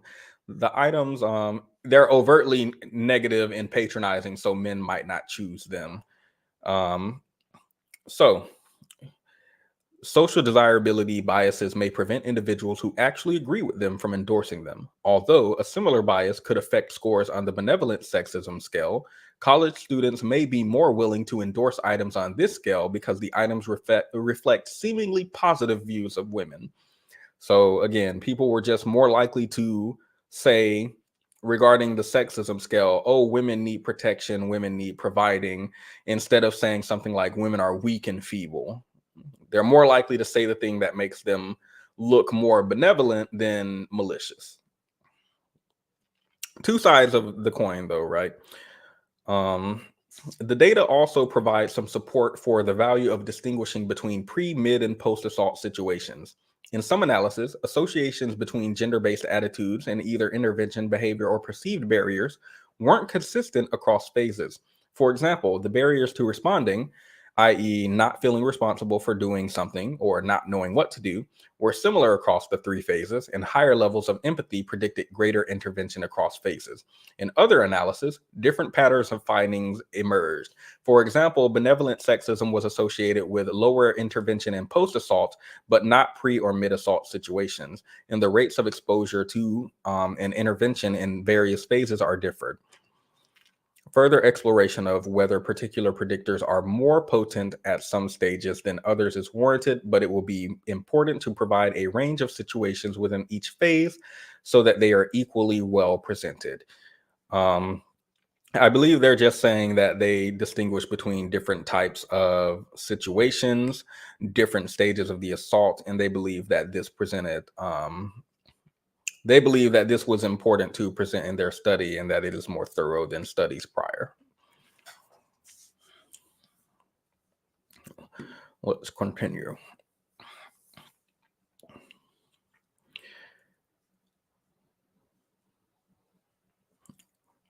Wow. Again, they're just giving some examples with the last study where the situations might include seeing someone take a drunk person to their room versus someone making a sexist joke. So if you include these two in the same category and you don't distinguish them, you might have some weird data.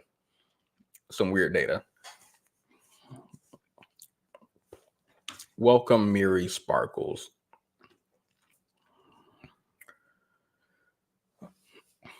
Then they talk about the limitations.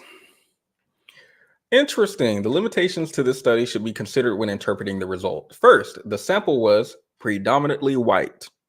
I wonder how it might differ across separate communities, or if you include more races, or I wonder if this is just an accurate depiction since white people are the majority in America generally, and other people tend to be minorities. So I'm wondering if this is like an accurate representation of the United States, or if it might only be applicable to the white community and Asian or Black or Native American communities might have something different. Maybe more bystander effect, maybe less, maybe men are more or less willing, maybe women more or less willing, blah, blah, blah, right? So just interesting to note. Second, the study relied on self-report data and on participants' willingness to report whether and how they responded in a risky situation. Some students might be reluctant to acknowledge that they failed to respond in a risky situation or to endorse barriers to intervention. Underreporting may have reduced the magnitude of the associations among the variables. However, research on bystander intervention has relied on self-report measures, and there's evidence supporting their reliability and validity. Okay, so third, the measure of the bystander behavior used in the study assessed only a subset of the types of situations that can occur at each phase of assault, and respondents did not describe their individual experiences. Thus, it is not clear how similar or different particular types of situations were across participants. To the extent that the situations students encountered varied within phase, the study would provide a less sensitive test of whether bystander behavior or barriers differed across pre, mid, and post-assault situations. Future research can address this limitation by asking participants to provide a detailed description of their experiences. Period. Period.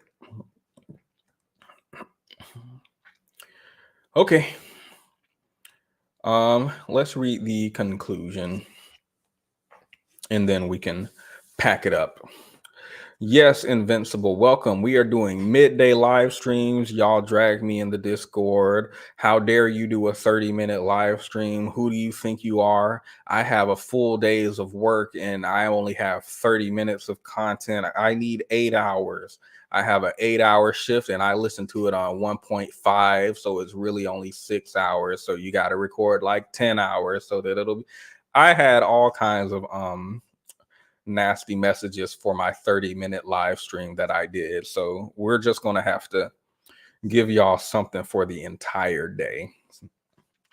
In your earbuds, of course. Please don't listen to me out loud. Vagina. You never know what I might say. So please don't listen to me out loud. Earbuds only. Don't want to have to explain strange things to your boss or coworker. Okay, let's get to the conclusion. Did I accidentally scroll all the way back up to the top? Okay. The prevention of physical and sexual assault necessitates changing community social norms that support the use of violence. Although I like this. I really, really like this. Prevention of physical and sexual assault necessitates changing community social norms that promote the use of violence. Not, we need to tell women to stay indoors. Not, we need to tell women to stop dressing like that. Don't go out late. It's curfew. No. We need to change the community with social norms that support the use of violence, generally by men, according to this research and every research I've ever read about violence tends to be perpetuated by men, even towards other men. So, although a majority of bystander training programs integrate content on the relation between traditional gender role beliefs and the perpetration of gender-based violence, the primary focus of these programs is to reduce the acceptance of rape myths. The present findings suggest that addressing the role of more subtle sexist beliefs like benevolent sexism could increase their impact, and studying other types of attitudes may provide a more comprehensive account of individual beliefs that predict bystander behavior. I want to pause and say, so they're saying they're focusing on reducing rape myths. That's the current objective or the past objective of programs trying to fix the bystander effect. But they're saying it's more important to address empathy, as they've been repeating throughout the study. And I do think these two aren't necessarily exclusive from each other, right? Because I feel like a person who has empathy might be less willing to believe something like, you were wearing something and that's why you deserve what happened to you, or you were out late. A person who's able to place themselves in someone's shoes and understand their perspective might be less likely to believe, oh, you had it coming because you went out for a walk late at night, right? Empathy might prevent that. So I don't disagree with these findings. The present findings suggest that addressing the role of more subtle sexist beliefs like benevolent sexism could increase their impact, and studying other types of attitudes may provide a more comprehensive account of individual beliefs that predict bystander behavior. In particular, because sexist beliefs co-vary with attitudes about other social identities, future research would benefit from exploring the intersectionality of sexism, racism, and classism, particularly in situations where a bystander and potential victim are not of the same gender, class, and or racial identity. Agreed. We love intersectionality.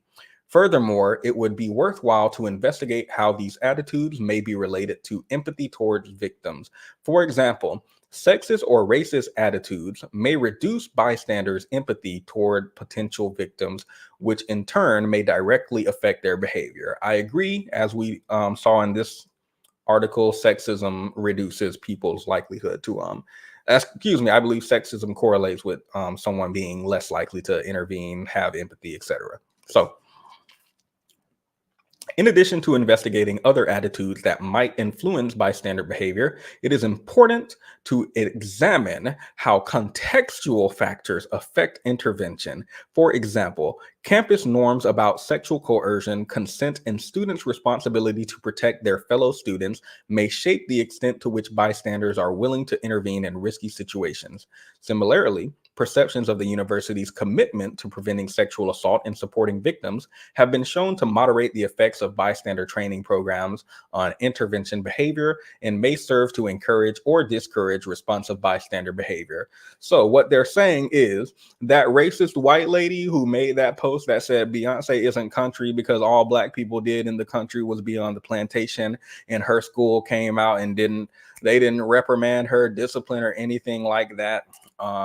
That makes people at that school less likely to intervene when they see something racist. But if they had a school that had it on lock, and as soon as you say something like that, they have a no tolerance policy, that makes people more likely to speak out if they see racism. That's adjacent to this, not directly related to this study. But same sentiment. Sorry, that had me upset. I don't know why that just populated my mind. Anywho, current bystander education programs also tend to focus on intervening in situations where the risk of assault is imminent. While pre-assault situations may not signify imminent risk to victims, they also present less risk for bystanders and represent an important opportunity for pro-social bystander behavior. Confronting sexist attitudes that perpetuate violence against women in these situations is a form of primary prevention that may reduce assault by changing norms about what behavior is and is not acceptable on campus. Right, so no boys being boys. In conclusion, finally, let me get one last liquidation before we get through this conclusion. Bear with me, please. A little ASMR.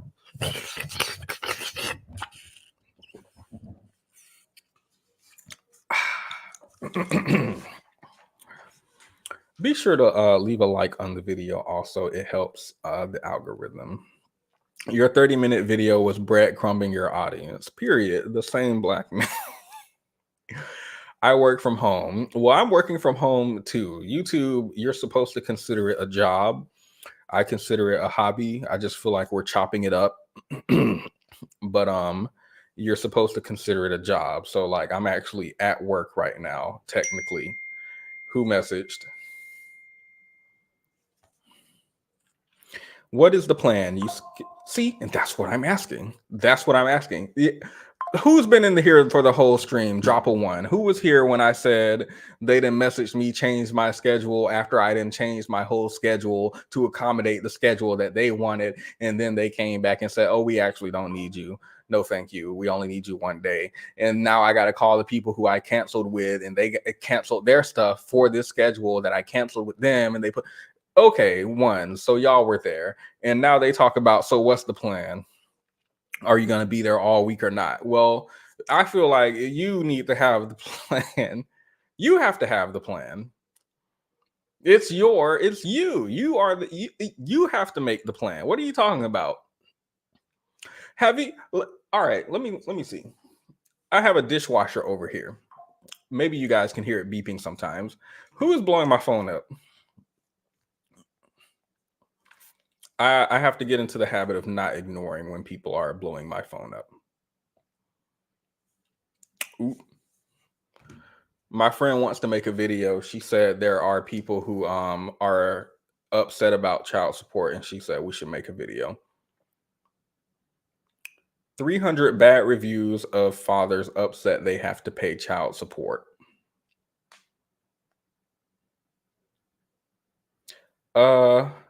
Okay, so she showed, this is funny. She showed me like a I think this is a legal practice, and they have like a bunch of bad reviews from men because they thought they were going to go to court and like eliminate all of their responsibility to their child financially, but that's not how that works.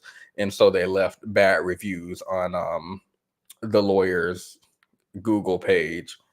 I think that's what the image she showed me. She said we should talk about that, period. Let's do it sometime this week. Can Can't wait for that video about $50 a week child support. And look, that came up at the right time.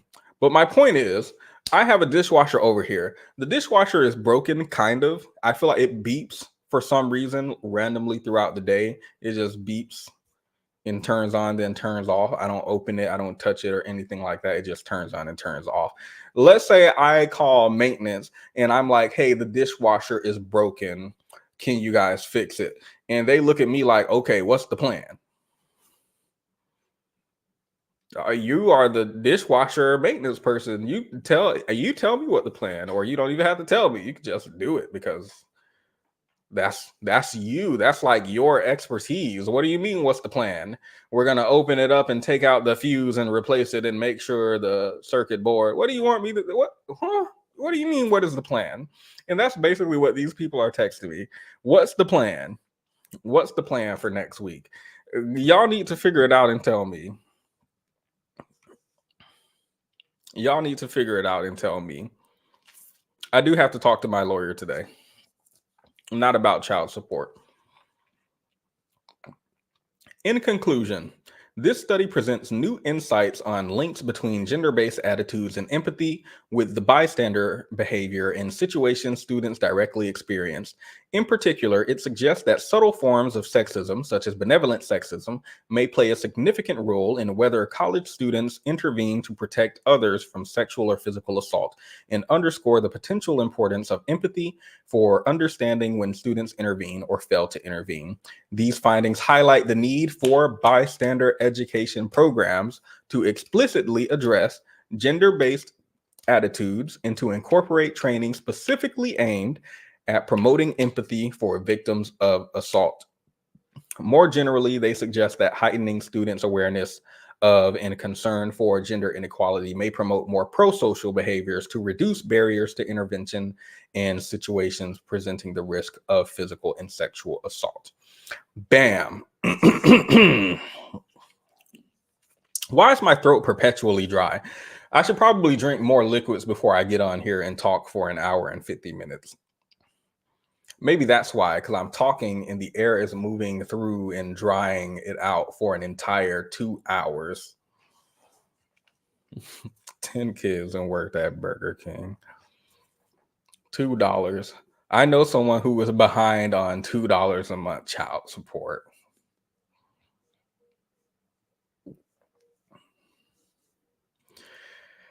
I know someone who's behind on child support. They're paying child support to my friend, actually, and their child support is like, I think it's like $25 every 2 weeks, so $50 a month. Someone said that. Yep, Dita said it, $50 a month. Vision said it, $50 a month. It really do be $50 a month. $50. $50. And that scares me. The amount of drama over $50 a month. We already seen what these people will do when you say the ice cream machine is down.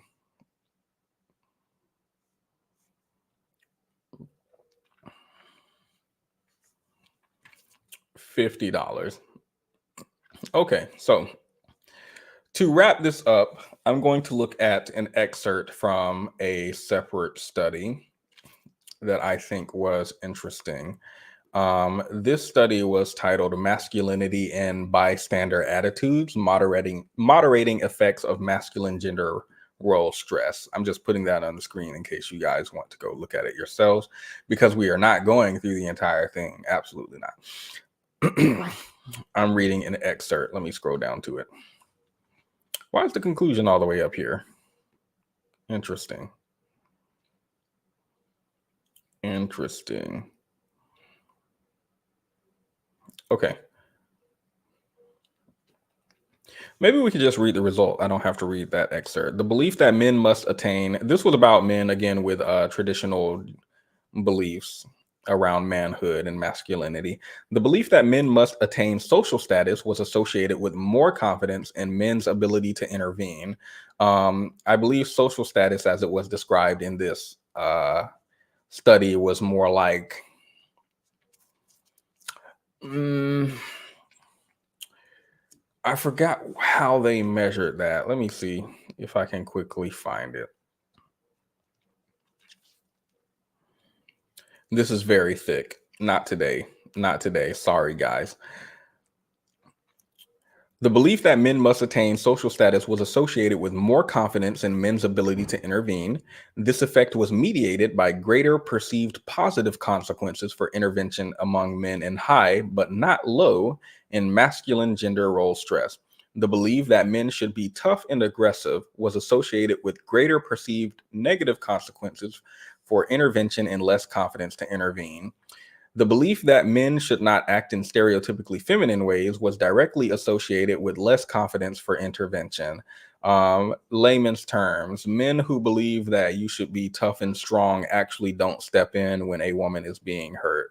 Men who believe that men should be masculine and not feminine actually don't step in when they see a woman being hurt.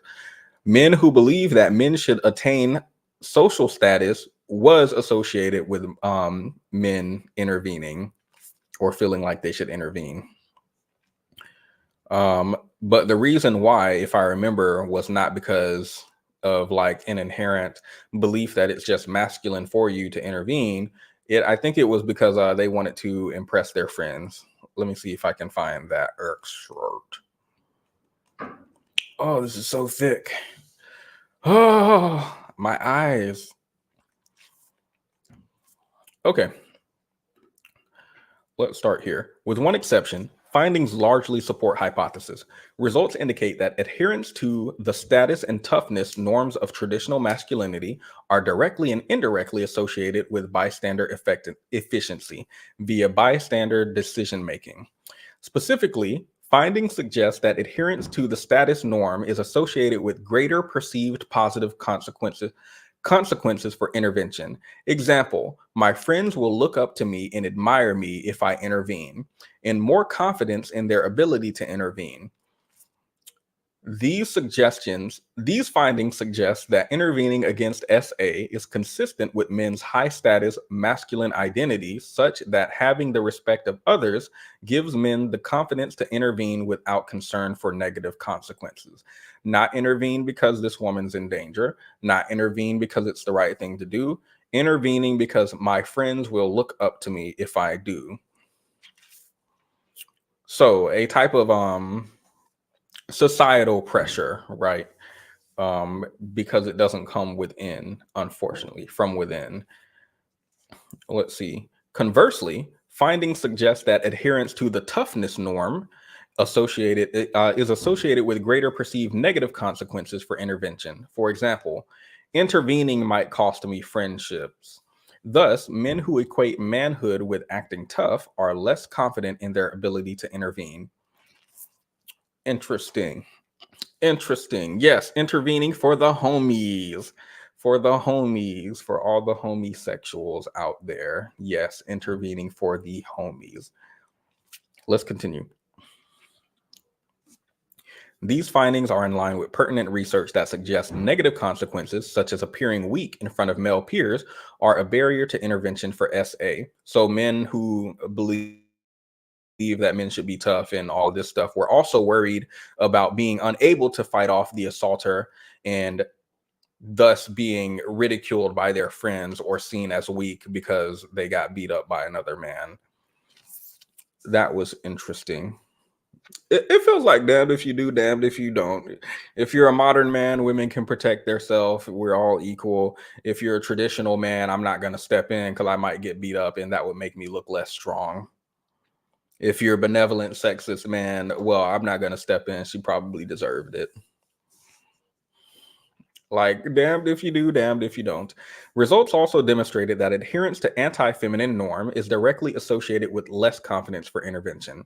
Men high in anti-femininity may be less confident in their ability to intervene in SA and thus less likely to choose to act because it contradicts their anti-feminine masculine identities that promote the devaluation of women.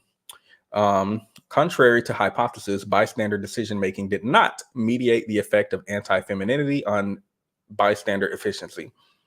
This is surprising given data that suggests one barrier to intervening is men's fear of appearing unmasculine or sensitive in front of peers or being perceived as gay. That is certainly interesting. Men are, this was a real study, by the way, I think from 2020, it says 2027 and 2028, two separate studies. It looks like some men are scared to be perceived as gay if they step in to help a woman who's being SA'd, which was very interesting. Very interesting to see it in data, because I have personally, like in my own anecdote, where is that comment? We went through those comments on one of my videos. Do y'all remember? And one of the men called me gay because I said that if you're going on a date with a man and they bring out your forks and stuff, and it's just a fork and a knife and a little napkin and a plastic wrap, if they bring that out to you, then you're not actually on a real date. And like a real date should have real silverware, right? Something arbitrary, but this had the men riled up, and they were calling me all types of gay in the comments. And I am just like going back and forth with them, because how is the person who wants women to have more gay? That doesn't make sense to me. But there was a general belief in my comment section that men who are like, oh, women deserve more, we should treat women better, we should protect women. Men believe that men who say that are gay. Genuinely, which does not make sense to me. That does not make sense to me.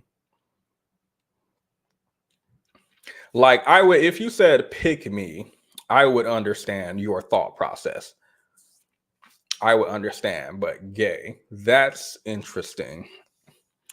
I think we should treat women better. Gay, that's gay. Okay, let's talk about it actually. Maybe it's not as stupid as I think it is, because why would the average man be treating a woman nice? So maybe they have a point. Welcome, London. Is this your first comment of the night? I guess I'm gay. I'm screenshotting this for future use. We're never going to let you live this down. Okay, we got the screenshot. Let's continue. So yeah, some men believe that if you are a man and you step in when a girl is being SA'd, according to this research, they fear stepping in because they might be perceived as gay. I didn't know this was like legitimate in the data. I just thought this was something that men say online to insult somebody. I didn't know that men legitimately believe that treating women good generally is gay, but also stepping in when a man is assaulting a woman and trying to intervene is also considered gay to some men. That is certainly interesting. At present, it is unclear whether another mechanism may account for this relationship. More research is needed to determine how men progressed through the decision-making model of bystander behavior and whether these men are inhibited from intervening at earlier stages in this model. For example, taking responsibility. So that was an interesting tidbit, but I'm not going to get all the way into this study because we're 2 hours in. I'm going to play my outro and we can have a short after show.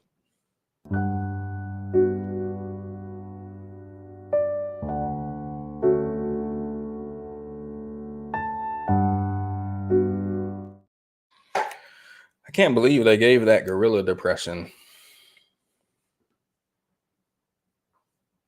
That was sad.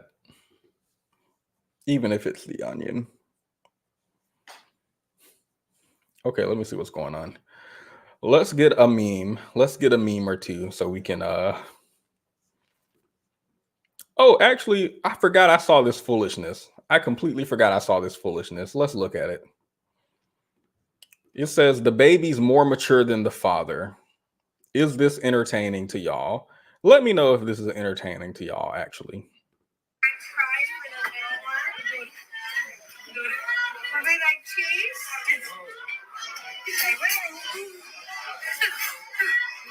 Cheese on the other one? Say where? Cheese on the pizza? No? Okay.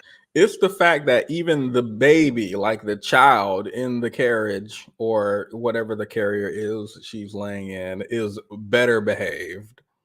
That is insane. Let's continue. All right, guys, enjoy your meals. Hey, Sally's good.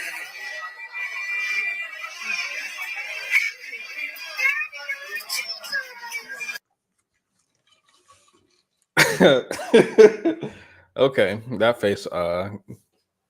Yeah, I felt it. Bro, what, yo, fam, what type, like, I don't understand this type of, like, video. You feel me? Like, I don't get what y'all going for. I don't know who the target audience is, but this type of coonery, man. The target audience, by the way, is white people. We're going to look at the original, by the way, because this man is a copycat. And this shit make you want to listen to Dr. Umar, gang. Like, between you and the big black dancing motherfucker, like, I listen, I'm one of the most pro-black people I know. Y'all make me want to create a different segment of black people because I don't want to be associated with people like you, bro. Like, what is that? Is that funny, bro? What are you doing? Your child has more decorum than you, gang. That's Decorum is a word I like. weird, bro. What is this? I don't get it. If this is your type of entertainment, feel free to let me know. Like, oh, no, we love this type of content. But come on, man. Fucking clown shit, man. Hit that follow button. Go subscribe to. Nope. You don't get a plug, sir. Tried to sneak it in the end there. Let's watch one more again before we go and look at the original. French fries for the middle one. Would we like cheese? Say where. Cheese on the other one? Say where. Cheese on the pizza? No? Okay. All right, guys, enjoy your meals. These salads, yeah.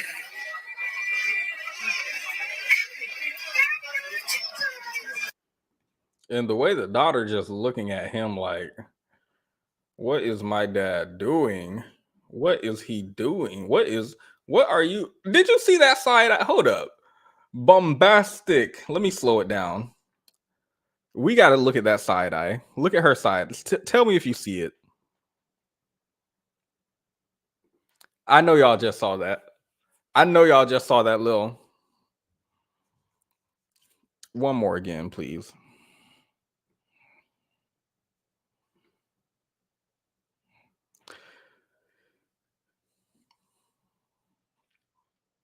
Okay, let's continue. So, comment section. This video and that video of the lady dancing in IHOP gives the same vibe. Excuse me, the lady dancing in where? Uh-oh, new lore. Hold up. We got some new lore, y'all. Oh, this girl. Oh, that's very loud. It's the way this girl is back here staring at her.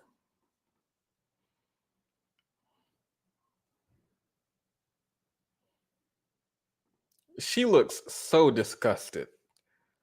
Maybe that's Gen Z and this one is a millennial. Because my sister's a millennial and I know how y'all act. I know exactly how y'all act. I've seen the millennial pause. Ooh, let me drag millennials real quick. How could I have forgotten about this? What is that girl's name?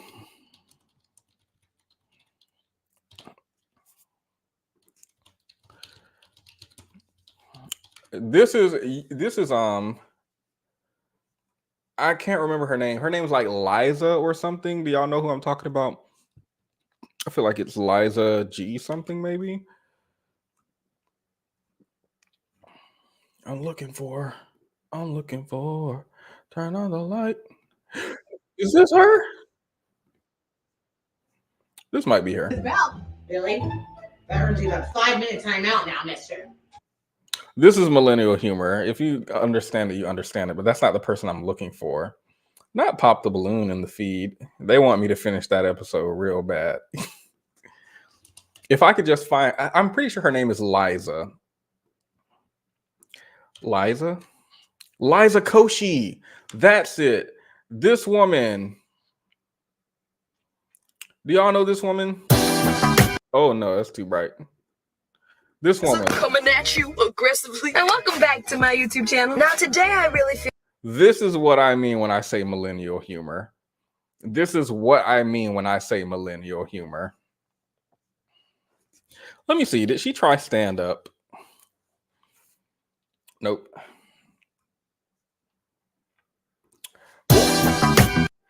Anyway, let me go back.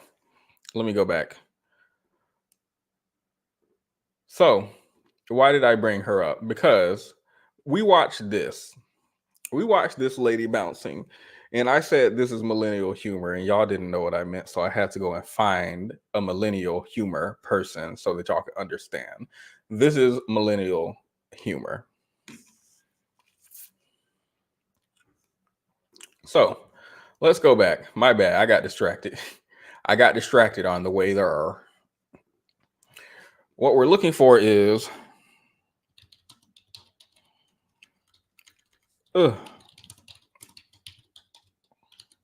Buddy. His name's Buddy something.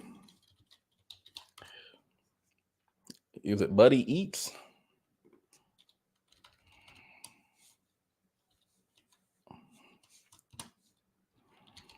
What should I search, Coon?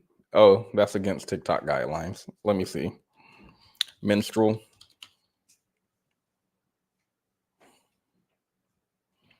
Y'all know exactly who I'm talking about.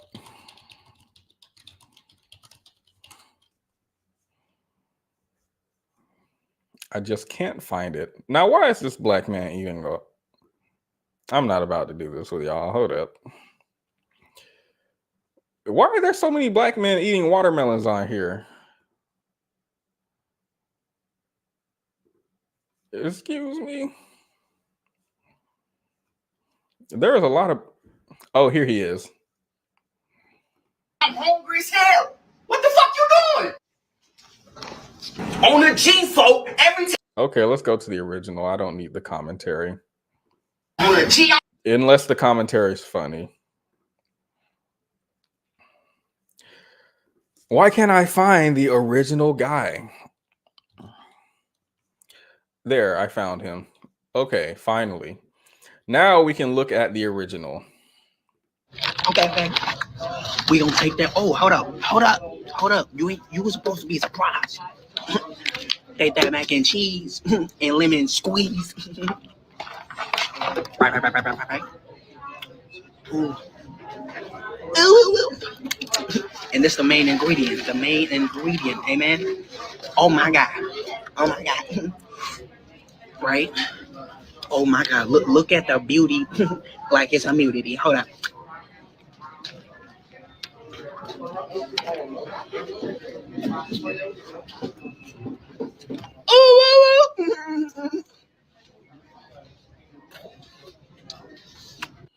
Okay.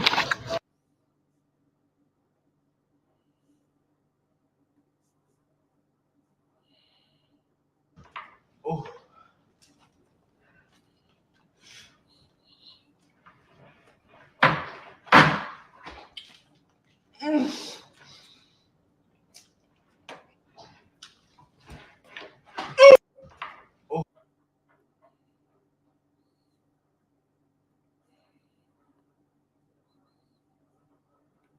Bip.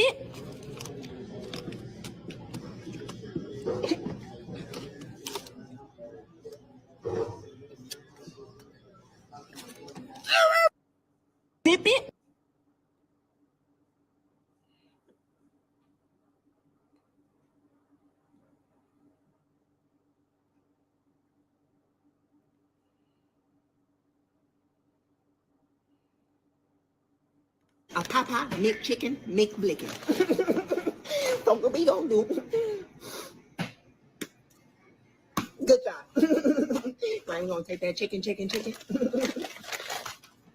And take this chicken. Right. We don't need that no more. Put it on that thingy thing. Take them pickles. Hey, your head shiny like a nickel. If you ain't got no spicy mayo, you hard later, okay? Open sesame, right? Oh my God.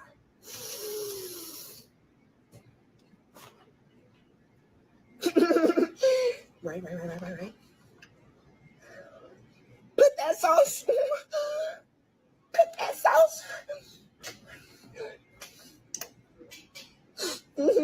Right.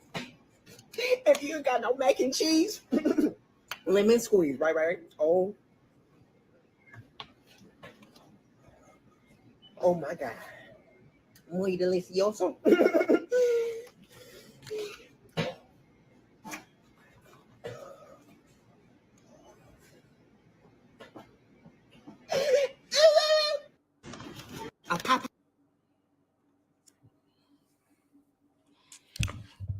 We can't end on that. I wanted to show some memes. This just infuriated me. I did not find this funny at all.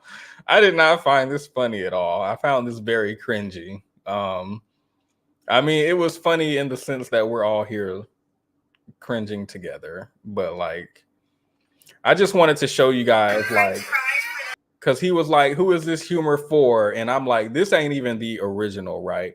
But this is definitely minstrelsy, and they are definitely doing this for some white people who want to see black people look cartoonish while they eat.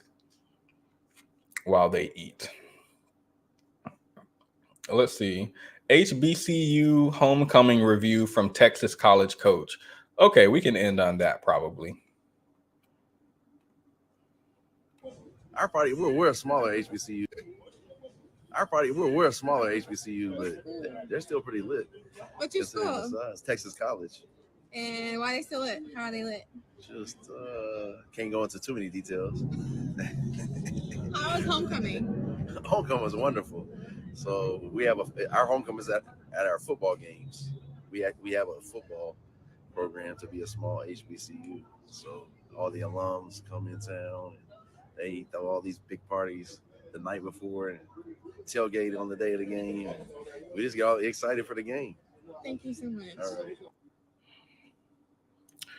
People are saying he sounds, well, what do you guys think? So we just came from some black people acting how they're acting, and now we have this white man cosplaying.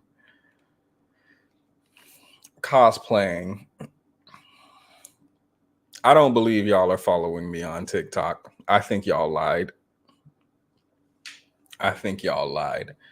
You don't have to, though. I don't think my TikTok is funny. It's just bear and the man, bear and the man, bear and the man. My TikTok is not designed for humor at all.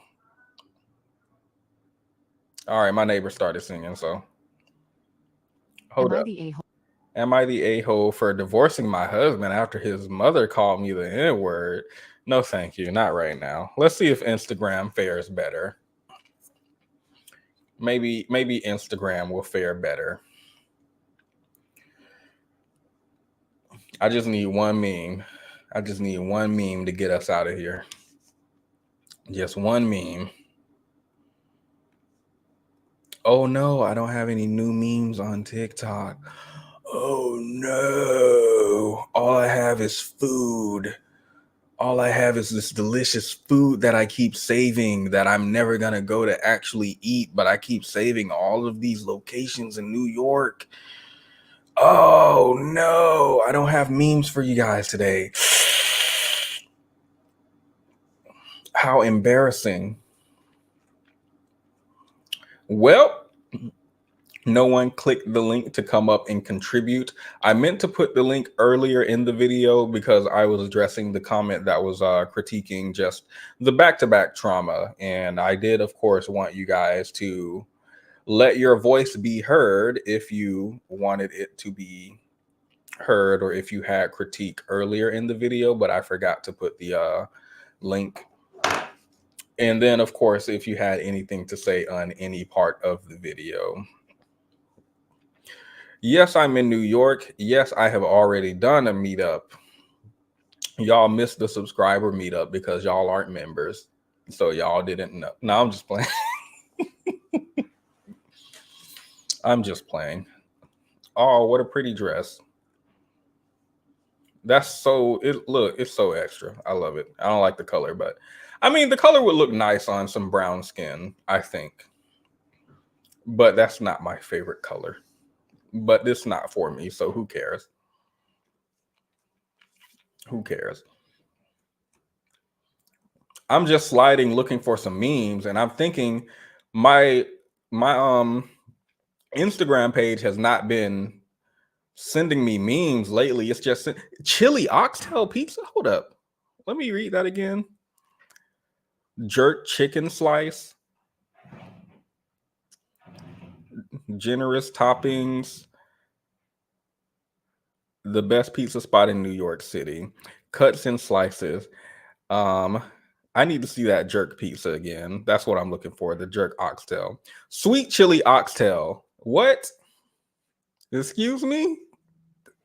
Black truffle, Alfredo, shrimp and lobster, jerk chicken. I don't even believe this will taste good, all of these ingredients. But I'm going to go and get that oxtail pizza. Absolutely. We put anything on pizza. Yes, I have come here and found out that y'all are very weird. Y'all are very weird.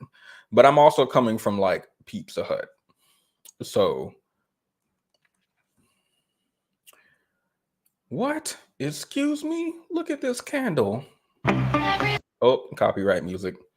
So you light the candle, then you pour the candle out. The candle is sand. Add a new wick. Why? This feels so extra. I'm a candle person. And this feels extra for me. Vodka fried gnocchi. Who? Welcome to the membership. I am Harms. Damn. Every new member gets a dab. I don't know what this is, but I don't feel like it would be good. Oh no. The red one looks better than the green. I'll just say that. Vodka fried. Well, I have to look up what this is. I have no idea. It's Italian though, but it's New York, so everything's Italian. Dumpling? Oh, it's just dumplings? Oh. Oh, it's pasta. Potato pasta? And gnocchi. My bad. I'm trying to understand. Okay, yeah, my feed is not giving me memes. Sorry, guys. I'm not going to keep scrolling because it's going to show me more food and I'm going to get stuck. So with that being said, oh, it's another dress, but it's in a different color. So if I go to that page, I feel like they'll have all of the colors. Yep. Oh, yep. There we go. Yep. Okay. I'm liking blue. I'm feeling blue. This looks extra, but I like extra. Just dragon. I don't know what this would fit with though. I feel like they all look nice. This one, that's unfortunate. The purple one is my least favorite, and purple's like my favorite color. I don't think it looks bad, but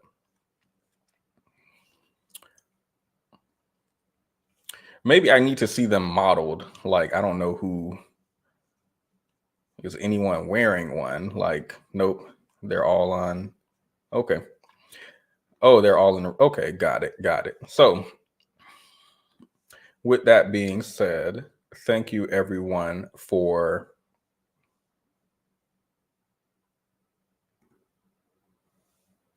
I'm not feeling blue. I said the dress was blue. Oh, I did say I'm feeling blue, but I meant like I'm feeling it. Like I'm feeling the color of this dress. That's what I meant. Like I'm feeling the blue. I'm not feeling the purple. Okay, here. Finally, we got one. It's not a meme, but we got Shira 7. Oh, copyright music. Can't. The next morning. Girl, I would have been talking to other people, so I wouldn't have cared. I'm like, oh, so. I don't want to play it too much because it's copyright. Strawberry shortcake. All right, y'all. Before we get like too deep in the trenches. Wait, what's disrespectful? The Naki. Someone said gnocchi. So Miri set me up actually, because Miri said gnocchi, and I was up here saying gnocchi, and then someone said it's actually Naki. Now I look silly. Okay, so what I learned is I need to go to New York this weekend and figure out how to get from the pizza place to the strawberry shortcake place after. With that being said, thank you everyone. I hope this food, yes, the oxtail pizza. Oh, that's why you feel disrespected, not the gnocchi. Well, I'm gonna have to disrespect that pizza. I will be there probably this weekend because I want a slice. Thank you everyone for watching. Be sure to leave a like on the video. Subscribe if you're not already. Let's quickly do our shaming session as is routine. We will go ahead and look at everyone who's not subscribed currently. So currently, the people who are watching this video, 77.9% are subscribed, 22.1% are not subscribed. Why? Why? I just want to know why. That's all. I just want to know why. You don't have to subscribe. I just want to know why. See you here every week. So I'm just asking why. That's all. Not in a passive aggressive way. Like I literally just want to know why. Why?